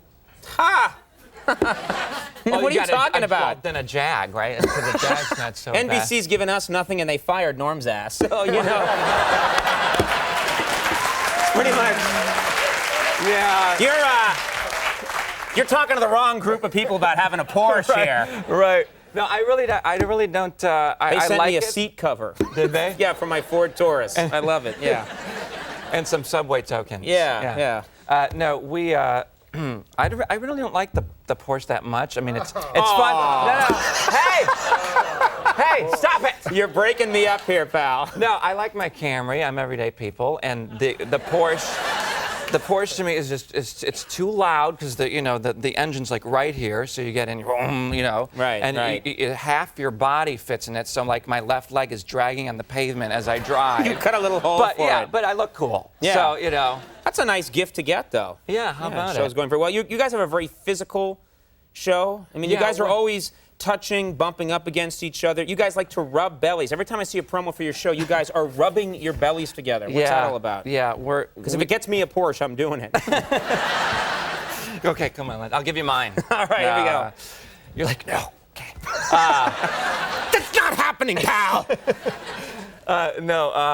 Yeah, we're pretty much touchy-feely on the set.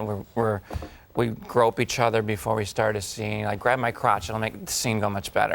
Okay, great. And then you say this line now like that, and then we do it. You do that, huh? Yeah. That's acceptable because there's so much fear of the sexual harassment. You got to be so careful. And we have had seminars here at NBC. The idea that you can just grab people's breasts. Did you have that seminar? I'm not touching anybody's boobs. I'm not doing that. No, but did you have? We had this. We all had to go. Yeah. Yeah, so did we. And we were sitting there. After the guy's like, it's very serious, don't make any jokes. And like every 5 seconds, we're like making jokes. And after the whole thing was over, I walked out with my pants on my ankles and I said, great seminar. And I just walked to my I car. like that, yeah. I did. My ass is hanging out. Okay. This is only your third visit to New York City, is that right? Yes, my third visit. Do you like it here? I mean, you getting used to it? It's all right. I wasn't used to the alley, not having alleys. I didn't know the garbage is on the street and the rats are like everywhere. But it's a nice place to visit. Right. But one of the incidents I had this. You'll like the story. I had a hooker come up to me when. Yeah, just tell this one to Norm. Norm suddenly woke up. Yeah. So I had this hooker come up to me. No. I had been drinking out with some friends, and they dropped me off at the hotel, and I walked, to the hotel, and this hooker just, was wrapped in newspapers in this skirt, and I'm a little tipsy, and she comes up to me, she's like, The hey. hooker was wrapped in newspapers? Yeah, that's, high fashion for hookers. I've never heard of that before. You sure that was a hooker and not a newsboy? You said you'd had a few drinks. It was dark. This hooker wearing a cap saying extra, extra starts rubbing up against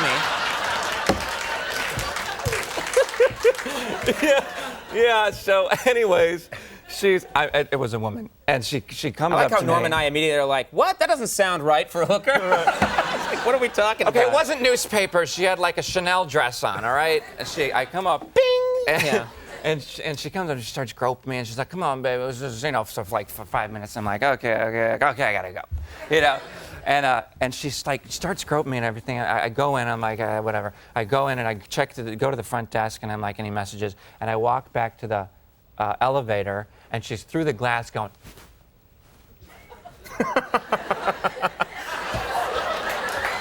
And I'm like. Betty bye time.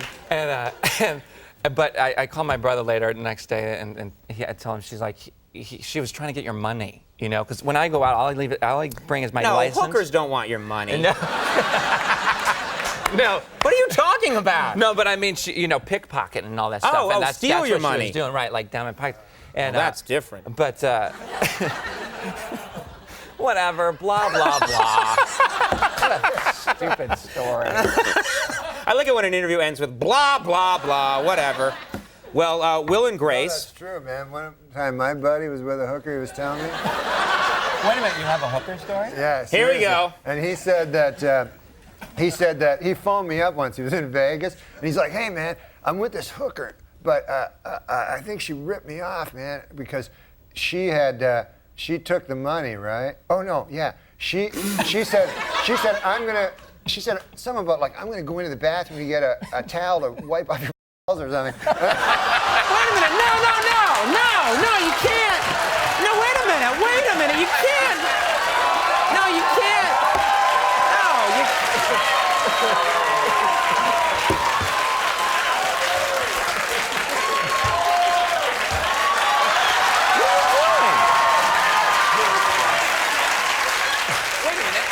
That's her.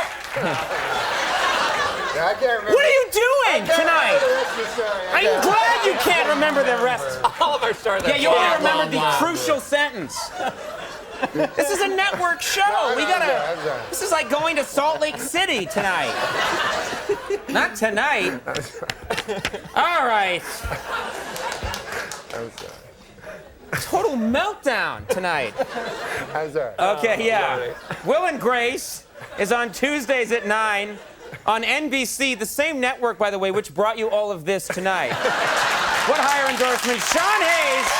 Hey, Sean. We'll be right back.